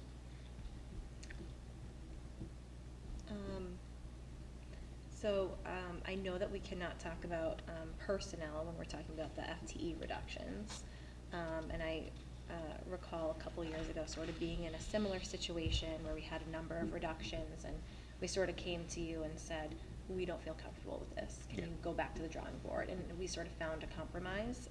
So I'm just curious, so I know that's a big chunk of change, over $178,000 for those reductions. But if you took sort of that piece of the pie out, what would our, and we kept those FTEs in, what would our percentage increase in budget be? Yes, if you think of a percent of the budget is 291,000. Okay. So it would be a little more than 0.5% added back in. So it'd be like 3.4, something like that? Yeah, 3.6. 3.6? Okay. Because I feel like, there are two options presented, but there's also a million other options in between, which obviously we could sit here all night and sort of spin our wheels. So I have confidence that, Becky, you and the financial team have come up with two very, viable options. I think that when we talk about enrollments and we talk about our students, and sort of, how we're busting at the seams, when I see a reduction in FTEs, that doesn't sit super well with me. Again, it's hard to talk about it in generalities, right? Yeah, I mean, I think I can share of the 2.21 of the positions that we're looking at. So we did have a teacher retire, an ELA educator retire in January. So the plan was to, in the 3.86 budget, we were going to hire a 0.6. So it was going to be a 0.4 reduction. At the region and in Southborough and in Northborough, we're talking about the IT specialists at the middle school and high school level. In Northborough and in Southborough in the region, we're recommending reducing those IT positions to 0.6. And at Melican, the current IT specialist has a background in ELA. So we'll continue to be 0.6 in ITS and we'll pick up the 0.4 of the ELA. So that's one reduction of position that we feel like, doesn't really impact the overall student experience. In the second position, we're looking at, we are going to be hiring a new PE educator. So we're looking at what that could look like. Looking at potentially hiring someone who is dual certified in health and seeing if, offering health and PE through those two positions, the current PE teacher and this dually certified health and PE position. So those are the impacts that Okay, we would that's see. helpful. Yeah. I know you weren't thrilled to Yeah. say all of that, but thank you, I do appreciate it. Joan? Thank you, Kelly. Greg, I have two questions. The first one is, if you remove the 0.5 full-time equivalent occupational therapist, if that was something that was needed, does this affect any children, students, IEP services? No, so that is a question we did ask our student support services team, Joan. And what they looked at is not necessarily looking at an occupational therapist who's specific to a building, but rather looking at caseloads across buildings. And when we look at caseloads across buildings, we can meet the IEP needs of students in terms of OT. You can. Yes. There won't be any lag in any No. services for these students, though. I know even a 0.5 would really help. Yeah, Okay, and then my second question was, on your superintendent's memo to the committee, you said that you were going to reduce the 1.0 math specialist to a 0.5, but on that 2.99, you're keeping it as a 1.0? Yes, so, Math so since I sent the memo, we continued working as a leadership team and continued the conversation. So the latest iteration that you have is what I just presented. So it did change from what I did add in the memo, Joan. Okay, so that 1.0 mathematics specialist, is that going to be one going to K-5, all the buildings, or is that going to be just centered at one school, middle school, or where? K through 5 at the elementary level. And K Southborough, through 5. yep, and Southborough is adding an equivalent position at the elementary level in Southborough. Okay, so this person would be supporting the new math curriculum that we have, is that correct? That is correct. Okay. And my last question is, if you can share with any of us, the last time we talked, you mentioned that they were going to be looking and have negotiations or discussions with the insurance carrier about that increase. Has anything happened in getting that health insurance increase down? So we are in negotiations as we speak. We have basically stated what we think is a fair increase. We're also looking at other communities and what their increases are, other insurance carriers. And again, we're in the process of negotiating at this point, but we don't have any answers from those negotiations at this point in time. We're hoping we'll hear something by maybe the end of this week. Okay. And hypothetically, let's say that they come back and they don't have that high of an increase. Can we add anything, if we would approve the 2.99% increase, could we approve anything that was in the 3.86 if those negotiations are successful? Yeah, I mean, if somehow we land on a 10% increase, which was in our 3.86% budget, I think that's a conversation I can have with Stephanie in terms of the impact to the town budget, and then we could revisit the potentially revised approved budget. Double Okay. revised. That's good. I like to hear that. And my last question is, and I just need to have clarification again, because I think that Kelly did ask the question. This is taking the health insurance from the town side and putting it onto us and moving it into the cafeteria revolving account, that $150,000. Is this just a 1-year option? Yes, so it would be a one-year option. We'd have to look at what happens in terms of our food services department, the universal free meals, but it would be a one-year solution to this current problem that we're facing. Okay, and then I think I know the answer to this question, but anytime insurance is changing, I know you're not changing carriers, but anytime you're changing a different formula for how it's being paid in that, will this affect any of the health insurance services of the cafeteria workers, or will this be very seamless, because it's only financial? No, so at this point in time, there are no plan design changes to the plan. It is the 24.9% increase is continuing the plan that employees have at this point in time. Okay, so they would not, it would be, it's just a financial thing that It's we're just an doing and no increase change in to services? the current plan, yes. Okay, thank you.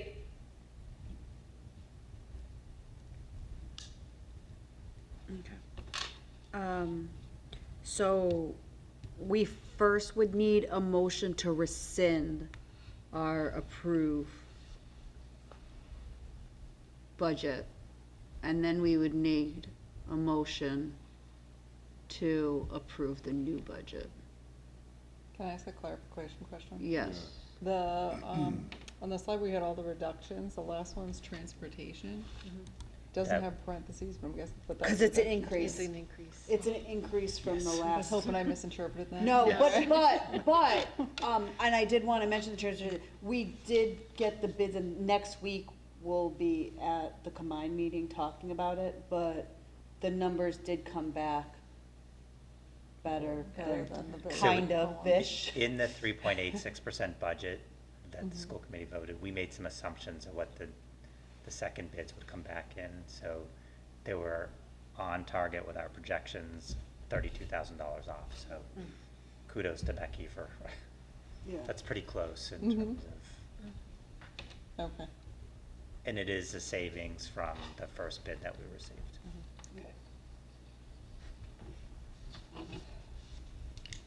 All right, I can make a motion to rescind the previously approved FY '26 budget. Second. Motioned by Lauren, seconded by Kristen. Any discussion? I'll just say I don't like it, but, I mean, I wish we could, I wish we could keep the money. There's our constant goal list, we slowly chip away at it, but I understand that it is, it's our way of the school committee kind of sharing with the town's responsibility thing, like we're trying, we're not trying to gouge the community members, we're not trying to gouge the other departments in town and the municipality of it, we're trying to work as best we can, and for the fact that we got slammed with the transportation this year and everything, to still come in at under a 3%, I think Becky and the whole school department, they need big, Yeah. big kudos to them for doing that, so. I do have one question. Hold on a second. Yep, Joan, did you have something to say? Yeah, I just want to add on that I'd like to thank Greg and Becky and all the people in the administrative office in working on this, because in my tenure, this is a new way to do this, and to help the town out and to keep our services up is to take the money from the cafeteria revolving account and put it into, the health employees, the cafeteria health employees insurance. I think it is an out-of-the-box thing. I think it was some creative thinking, and I think if this helps and still allows us to have the educational standards that we have, bravo. I think this was a great thing, and who's ever come up with this, you knocked my socks off on this one. So I just hope it's a one-year thing, though. But thank you very much for thinking of this. Kristen? My question, I guess, had more to do with the healthcare, so I don't know if it few years, but, is there a point, or at what point can the town or the school, like, look at changing plans? Like, we I know, have I feel like we Harvard just Pilgrim. did that. That's why I was so Yeah. confused by this, because I So- thought we just did So that. timing is terrible in terms of concluding budget processes, town meeting. So part of the work that we're doing with Mark Purple, the town administrator in Southborough, and us as a region, and Stephanie, is looking at, this is not sustainable. We can't see double-digit increases year over year and sustain it. So we're looking at other alternatives to mitigate the cost of health insurance in the future. So that is something that we are looking at, from doing another RFP for a different provider to also looking at a self-insured model for prescription drugs. There's a lot that we need to explore, and I think Stephanie would agree that this is not something you decide week 1 and then week 2 you're implementing. It takes a lot of research to make sure it's the right move and that it's not just a 1-year move. It's going to help for the next 3 years. And thankfully, being 3 organizations, it actually helps because we have a common interest, and I think we have a larger pool of people who are insured, and we're more marketable, I think, to the health insurance industry. Yeah, it just came to, I asked because a couple of years ago, the school that I work for sort of went through the whole thing. It was not sustainable, the continuous increases. So they did end up staying with Harvard Pilgrim, but she switched the plans that they had. So 2 of the 3 choices were deductible plans, which reduced the cost to us as the employees as well as to the school. And I think overall, actually, I kind of liked it. Well, first, of course, everybody was freaking out, but then it seemed to work out pretty well. So it's fit in their budget much better. But yeah, as you said, it takes me weeks to figure out which way I'm gonna go as an individual. So as an entity, it's a huge undertaking. Right. Even if we reach out to other towns, everyone's interested, everyone is in the high teens, so we're all working on the same problem together.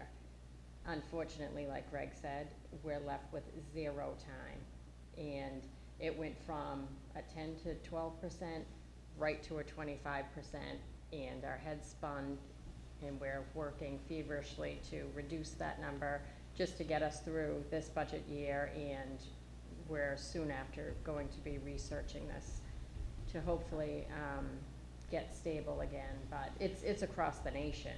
It's inflation, it's the hospital closures, the doctors wanting more pay, understaffed. So it's just the climate that we're dealing with right now.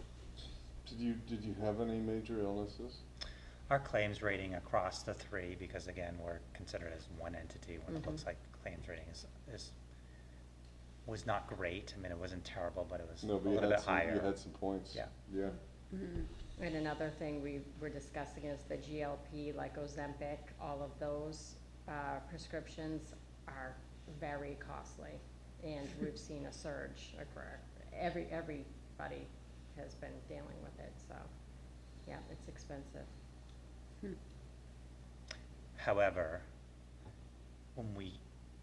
everyone has a different story, and so we learned of a neighboring community who had Blue Cross for a health insurance provider, and their increase came in close to a double digit, and they switched to Harvard Pilgrim, or I believe are switching to Harvard Pilgrim, and they are getting a 8 to 10% increase.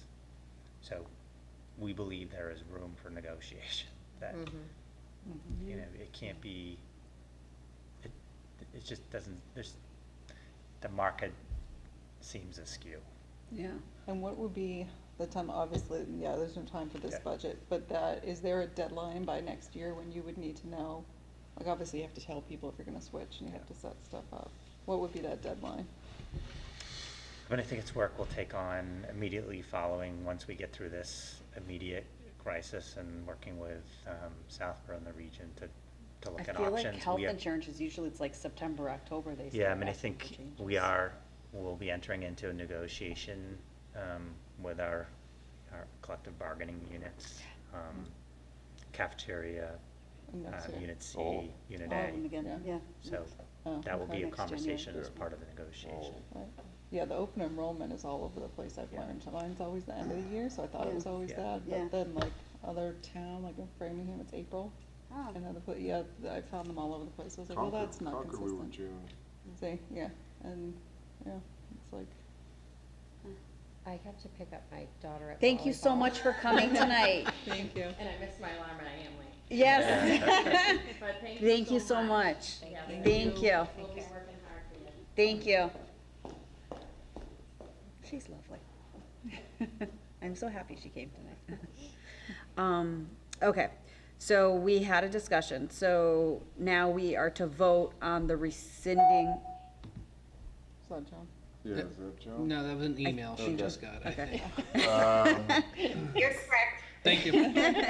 For the record. I move to rescind. So we already our- have the motion Oh, And okay. it was seconded. and we were seconded, so discussing now it. we discussed it and now we just have to vote on it. So I'm gonna call on Where Joan are we? for a vote. Sure. Yes. Lauren? Yes. Kristen? Yes. Bryce? Yes. And myself is yes. So we have rescinded our vote from the 3.86 approved budget last month. So now I we move need to, I move to accept the revised, FY '26 budget, down to 2.99% for FY '26. Second. So we have motion by Bryce, seconded by Kristen. Do we need any more discussion? I think we got all our points on the table. Joan? Yes. Lauren? Yes. Kristen? Yes. Bryce? Yes. And myself is a yes, so the budget passes once again unanimously.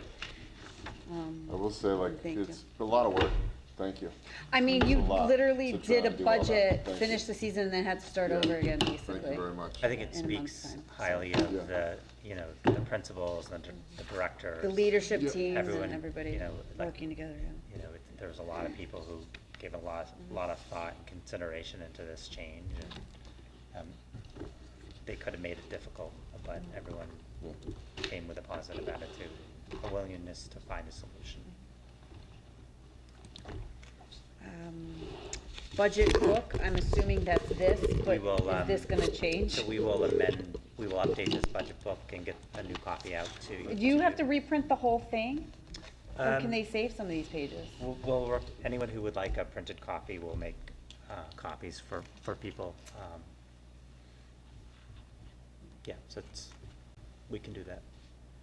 We're not gonna print out 50 copies, but anyone who would like a printed copy, we can make a Can we printed just, copy. like, if we want it, we can request it, kind Yeah, of thing? Yeah, Okay. so I'll have Cheryl send out an email. Yeah, or just Because otherwise, I print the don't new think- pages? I guess no, I No, guess you- the whole you thing can't- has you to be can't pull changed, these yeah. apart and put I it back know. together. I That's know. not an option. I know, I was just looking, I was like, oh, yeah. Love No, where your head's going, but yeah. no. I'll let I guess Cheryl I'll and Nancy turn know mine- that that's what you would like them to do. Yeah, pick it. That's more cost of savings, right? For their time. Okay, I tried, sorry. Okay, so that's, the budget books. School committee member reports. I don't have any. Does anybody have anything? I do, hold on. No? Okay. Educational policy, none at this time. Oh, I was just gonna talk Um, about the wellness committee, you wanna do that, Lars? Or do you want me to do that? Yeah, that's fine. Did you want, I was just gonna like be super brief. oh, okay. Go ahead. Yeah, and then Kristen has some too. Policy subcommittee met. We do have some new updates after sort of branching off into working groups. So you'll see a number of policies in your packet for next week's meeting. It is a lot to get through, so I just recommend like setting aside a little bit of time to read through those before our meeting so we can have efficient discussion. What are the lists that are being updated? Pardon? What are the policies that we'll see updates? That's a great question. What were the two that you did? Title IX, Yep.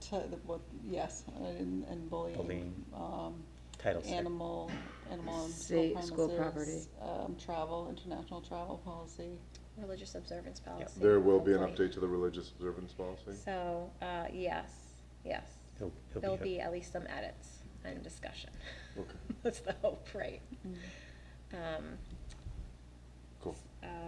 Paisley Building Committee we talked about, but one other thing I just wanted to add, and Keith, correct me if I am off here. We talked a little bit about timeline, and just sort of trying to get some of our work done with interviewing potential OPMs prior to the summer, so that we can get as many people sort of on board and, you know, not have to interrupt our travel plans.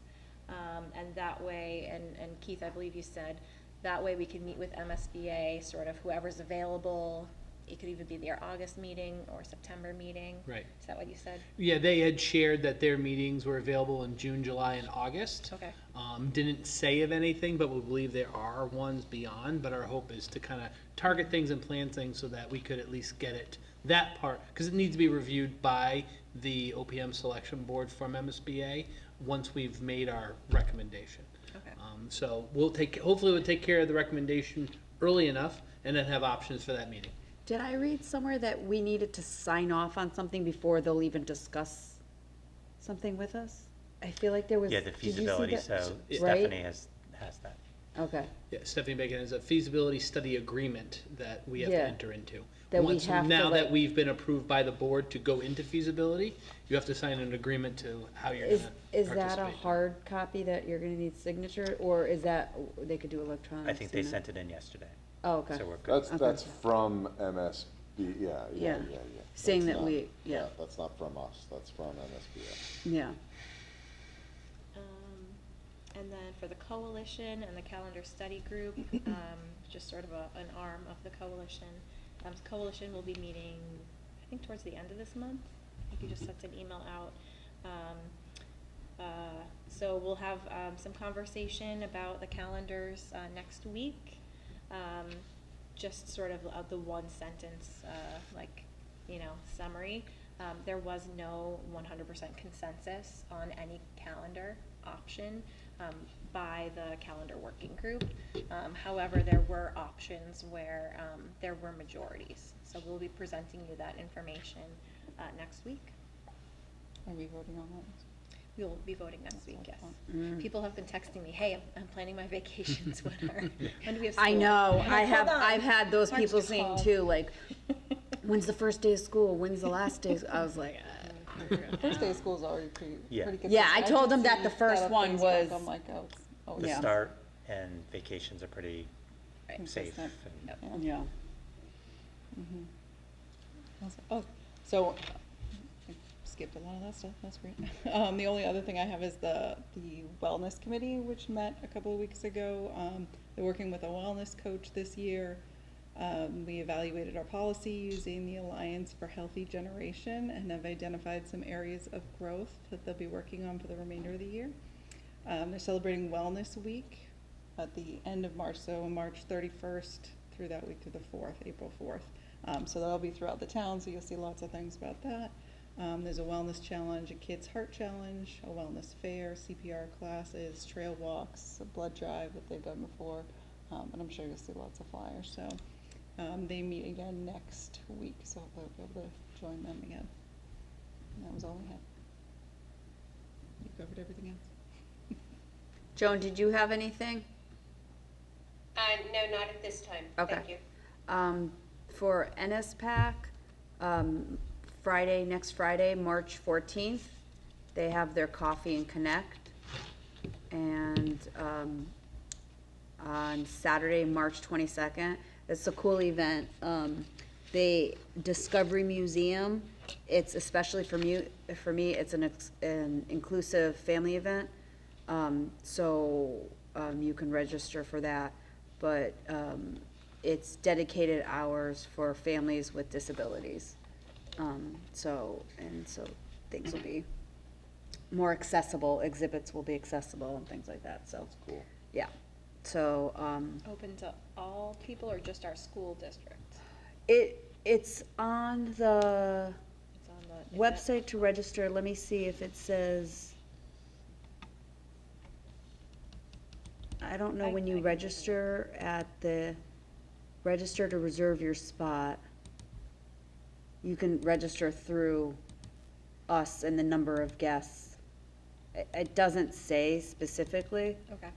that it's them, but I can find out. the event, if you go to their website and you link at the Discovery Museum, it is on their website, so I'm assuming, Probably open to all of them. it says all events are free but require pre-registration online through the links below. I think it's because there's probably a capacity Okay. for the things. But the events include autism-friendly evening for the deaf and blind, inclusive afternoon, inclusive evening, inclusive events, so, Awesome, thank yeah, you. so it's, so, it's pretty cool. And then they, it's a couple months out, put it on your calendar, the Going the Distance Awards will be May 22nd. And that's always a great event. And then I just have one addition, so this Friday evening, the Iftar. Culture and Music Festival at Algonquin Regional High School, that starts at 5:30, so there are booths and exhibits from 5:30 to 6, and then performances from 6 to 7:30. So it's always a great event. It's free, and it's a lot of music, a lot of dance. It's a great event. That's cool. And can I clarify, so at the same time is the iftar dinner? It's a It's- different group, yeah, But it's, a different, it's in the different space in the cafeteria, building? yeah, the iftar dinner I think that. it's at the- 6:30. So It's that- at, it's changed it But earlier, I think it's actually, 5:15. there was an email to 5:15. Oh, So they changed that to start at 5:15, the iftar the dinner? iftar dinner, and then 5:30 starts the thing, so it's Okay. a little, Okay, but, yeah, it was a, I didn't see that email, okay, I will check. yeah, It came from, the community, yes. Okay. Crescent Connections. Yeah, Crescent Crescent Connections, yeah. Okay. Might have gone to my personal email. It came with my personal email. Okay, But, yeah. maybe that was it. Okay, so that was that. Policy development, we're gonna do that there, no educational thing. Personnel items. Distribution of that. There was, one thing I was gonna say about that. Where did my thing So go? I just have one comment about the personnel report. Yeah, You'll notice Gretchen Bean, yeah, that's the one I was gonna say. the resignation, so she took a 1-year leave of absence when she took on the assistant principal role. So she's So agreed to stay in that role she now. She has resigned from her ELA position and is Officially. going to continue as assistant principal, Oh, good. which is Where? great. So when, if there's any type of, new position, like, they allow, Yeah, they can take a like leave a of absence trial, from the like, existing thing, position. Yeah, yeah, so yeah. she Yeah. You can do that outside extended of the it. district too. Yeah, so she did that, it was actually 2 years, she did it last year, and then she did it, Correct. she renewed it, so now she's, That's a middle school? yeah, she's Yeah. the middle Yeah, yeah, school that's right, assistant that's right, principal. Yeah. So, yeah. And then the other, thing I was gonna say, and, how excited are you, Lauren, about Catherine Kent, The strings teacher? the strings teacher? Very excited. I- I should have said that during John's presentation. I heard it in both their updates, and I'm thinking, I'm like, oh, I wonder. Well, you know, maybe I haven't been paying attention, or I don't know, I'm just tired all the time now with 2 toddlers, but I didn't realize it was starting in 2nd grade, Just for this year. just for this year. Okay. Next year will be 3rd. 2nd and 3rd, or Just- just No, 3rd? Just just third. third. Okay, so So it's I these didn't miss kids anything. will Okay. move Got it. with her. Okay, that's cool. And it's Very during the exciting. regular And music they, classes and so then next year, will it just be second semester, or will it be the whole year, third? So all of 3rd grade, the whole year, will get to do the strings. Let me tell you, I was so nervous when I saw that we had to revise our budget. I was like, no, you are not taking the strings program. So this year with 2nd grade, it's built into the music class. Okay. But next year for 3rd grade, it won't be built into the music class, it will be small group. Like they do band. Yes. Okay. It's similar. And will it be 5th grade? 4th and 5th, 4th grade, you do Fourth, recorders, yeah. and then Will they do, will it be like an opt-in type thing, or is it Yes. gonna be the whole, so it will be like, Yes. you can opt into, okay.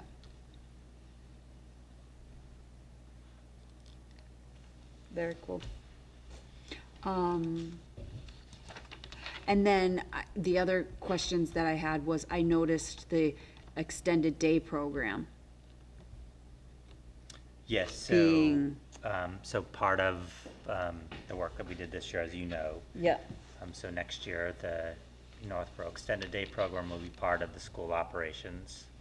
So that was work that Heather Richards and Keith did in terms of transitioning the NEDP coordinators to district employees. So those are for next year. okay, and are these so these are people that are currently in the NEDP? Correct. Correct. And, okay. Oh, okay. I was gonna ask that Di- exact question, because I was like, that's not who I thought was the Yeah, NEDP director. well, so they had Maybe they NEDP, switched. but it was like the 4 different schools, right? So was it? She retired and then we Okay. transitioned. Is she still staying at Lincoln Street? Or she's like retiring full on, goodbye? Not sure. Because I Maybe feel we're like, talking about I a different feel, person. so, Yeah, we're talking about Maybe. something like, else. so every School school has NEDP and Yeah. has somebody like in their school, but that's not necessarily The director. the but, director of all of the Right, NEDPs. the director was in the town hall office that we rented. Correct. By the way, do they have to pay, we're not paying for that office anymore, okay, that just popped into my head. I was like, why would, never mind. Exactly. We'll find a space. Right. I was like, okay, yeah, no, that's where I had So met the, them, but I the didn't know she plan, the retired. plan is, you know, we've been very pleased with the staffing model and the people who've been doing the work. So transitioning from NEDP, you know, 501(c) to the district operation, and transitioning staff who would like to transition onto the school operations. And also, it's important to note that the NEDP program will be self-funded, so health insurance, any benefits will be funded through the NEDP tuition that we charge. Mhm. Which is currently what happens. But where do they're they get separate, yeah. the same health insurance as us, or no? Yes. But they just comes out The of that? tuition, yeah. Okay. Yeah.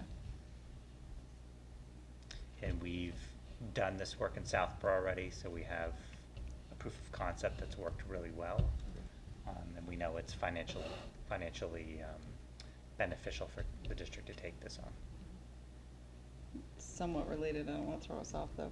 Is there a particular reason that SEDP Southborough's version has a summer camp and Northborough's does not? Legacy, that's something they had for over 35 years as the prior organization, and something they continued, and they would partner with Southborough Rec and not, feed off of the, Right, they obviously. both have their own camps. They do, yeah. they're able to sustain themselves and be viable both, but independent of each other. Whereas in Northborough, it's just the Northborough Recreation Program that's available during the summer.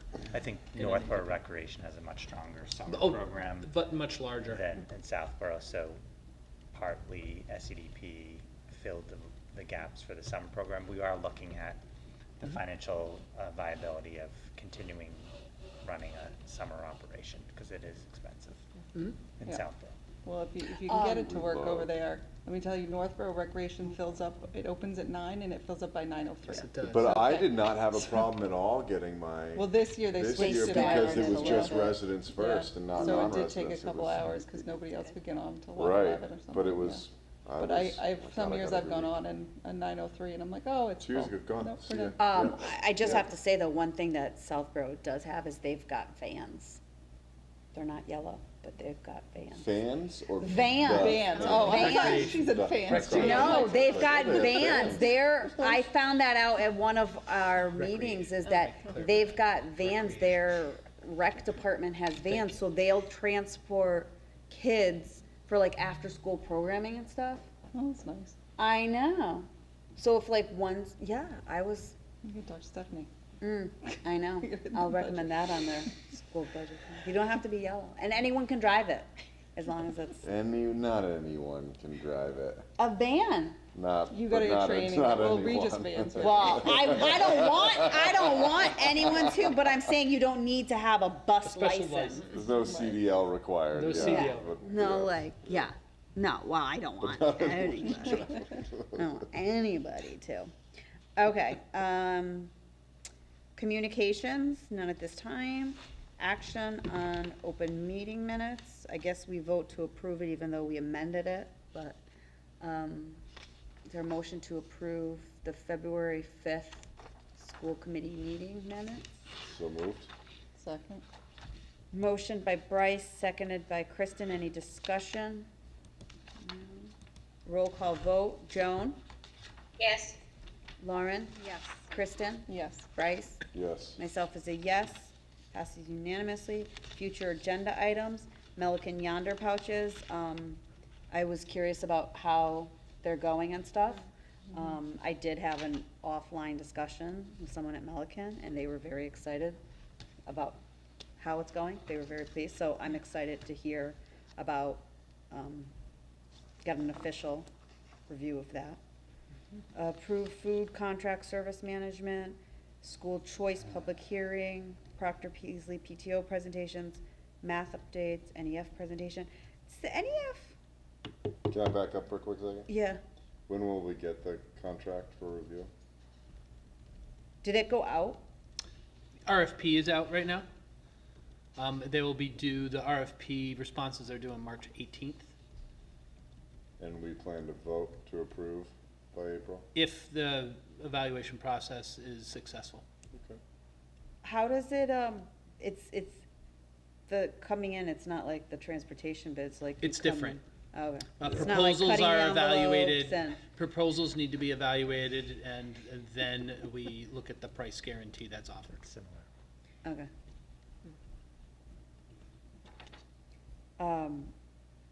NEF presentation, don't they present usually to the whole Yeah, so committee? I can reach out to the, I feel like they do, at the end. right? Yeah. I feel like they do it to the, like in June, I feel like they do to the combined meeting, That might be, or in September? or- NSPAC does. Oh, NSPAC. Yeah. What's NEF? Northborough Oh, NEF. Educational Foundation. All these letters and things, yes, yes, okay, never mind, yes, NEF May, yes, got it. And the only other thing is, the health, do we, like, the health curriculum, the health, Comprehensive health and like the curriculum and instruction review process? weren't we like reviewing it, and there was like, Yes. that was this year, there was like a grant, and then Yes. they've been reviewing it and stuff like that? Yes. Do you think we could have something like that before, or is there anything to update before September?